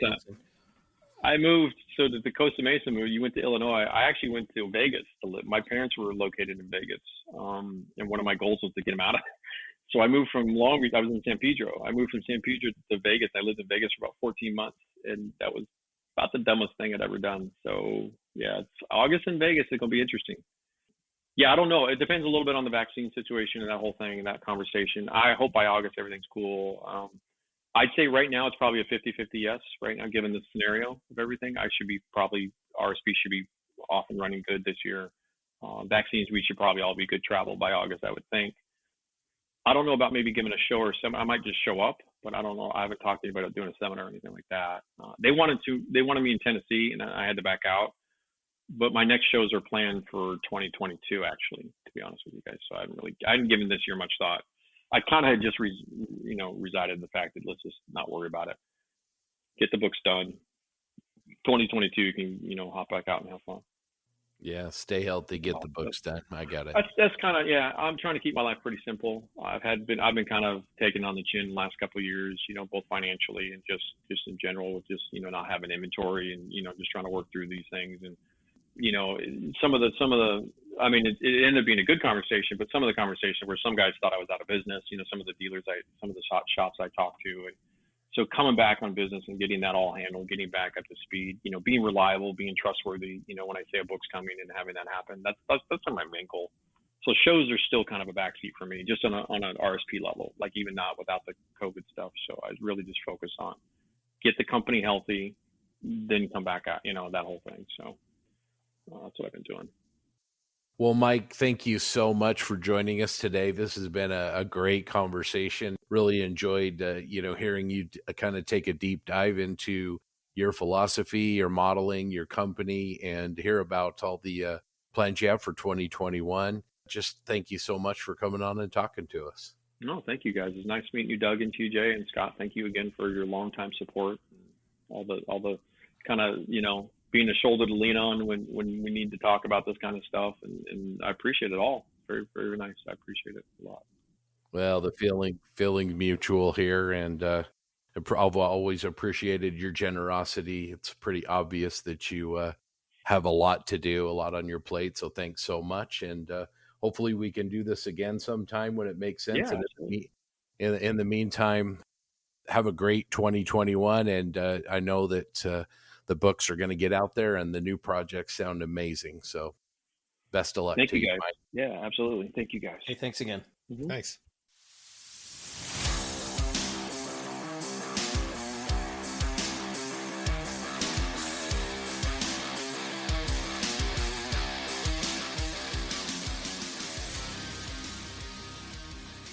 Welcome back. Hope you enjoyed our interview with Mike Rinaldi. It was great to be able to hear from such a talented modeler and to hear from him on Rinaldi Studio Press, how he approaches modeling and his passion for the highest quality publications.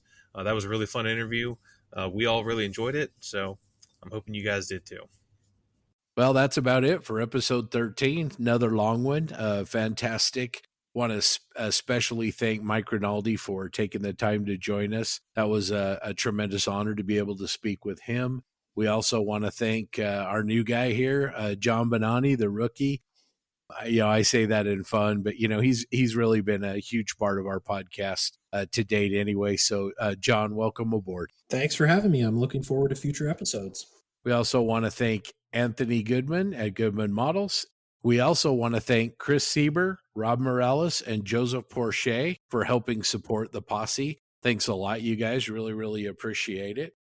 So until next time, to all of you out there in the Posse, and especially to you guys, Doug, TJ, John, have a great couple of weeks, and we'll talk again soon. Take care, you guys.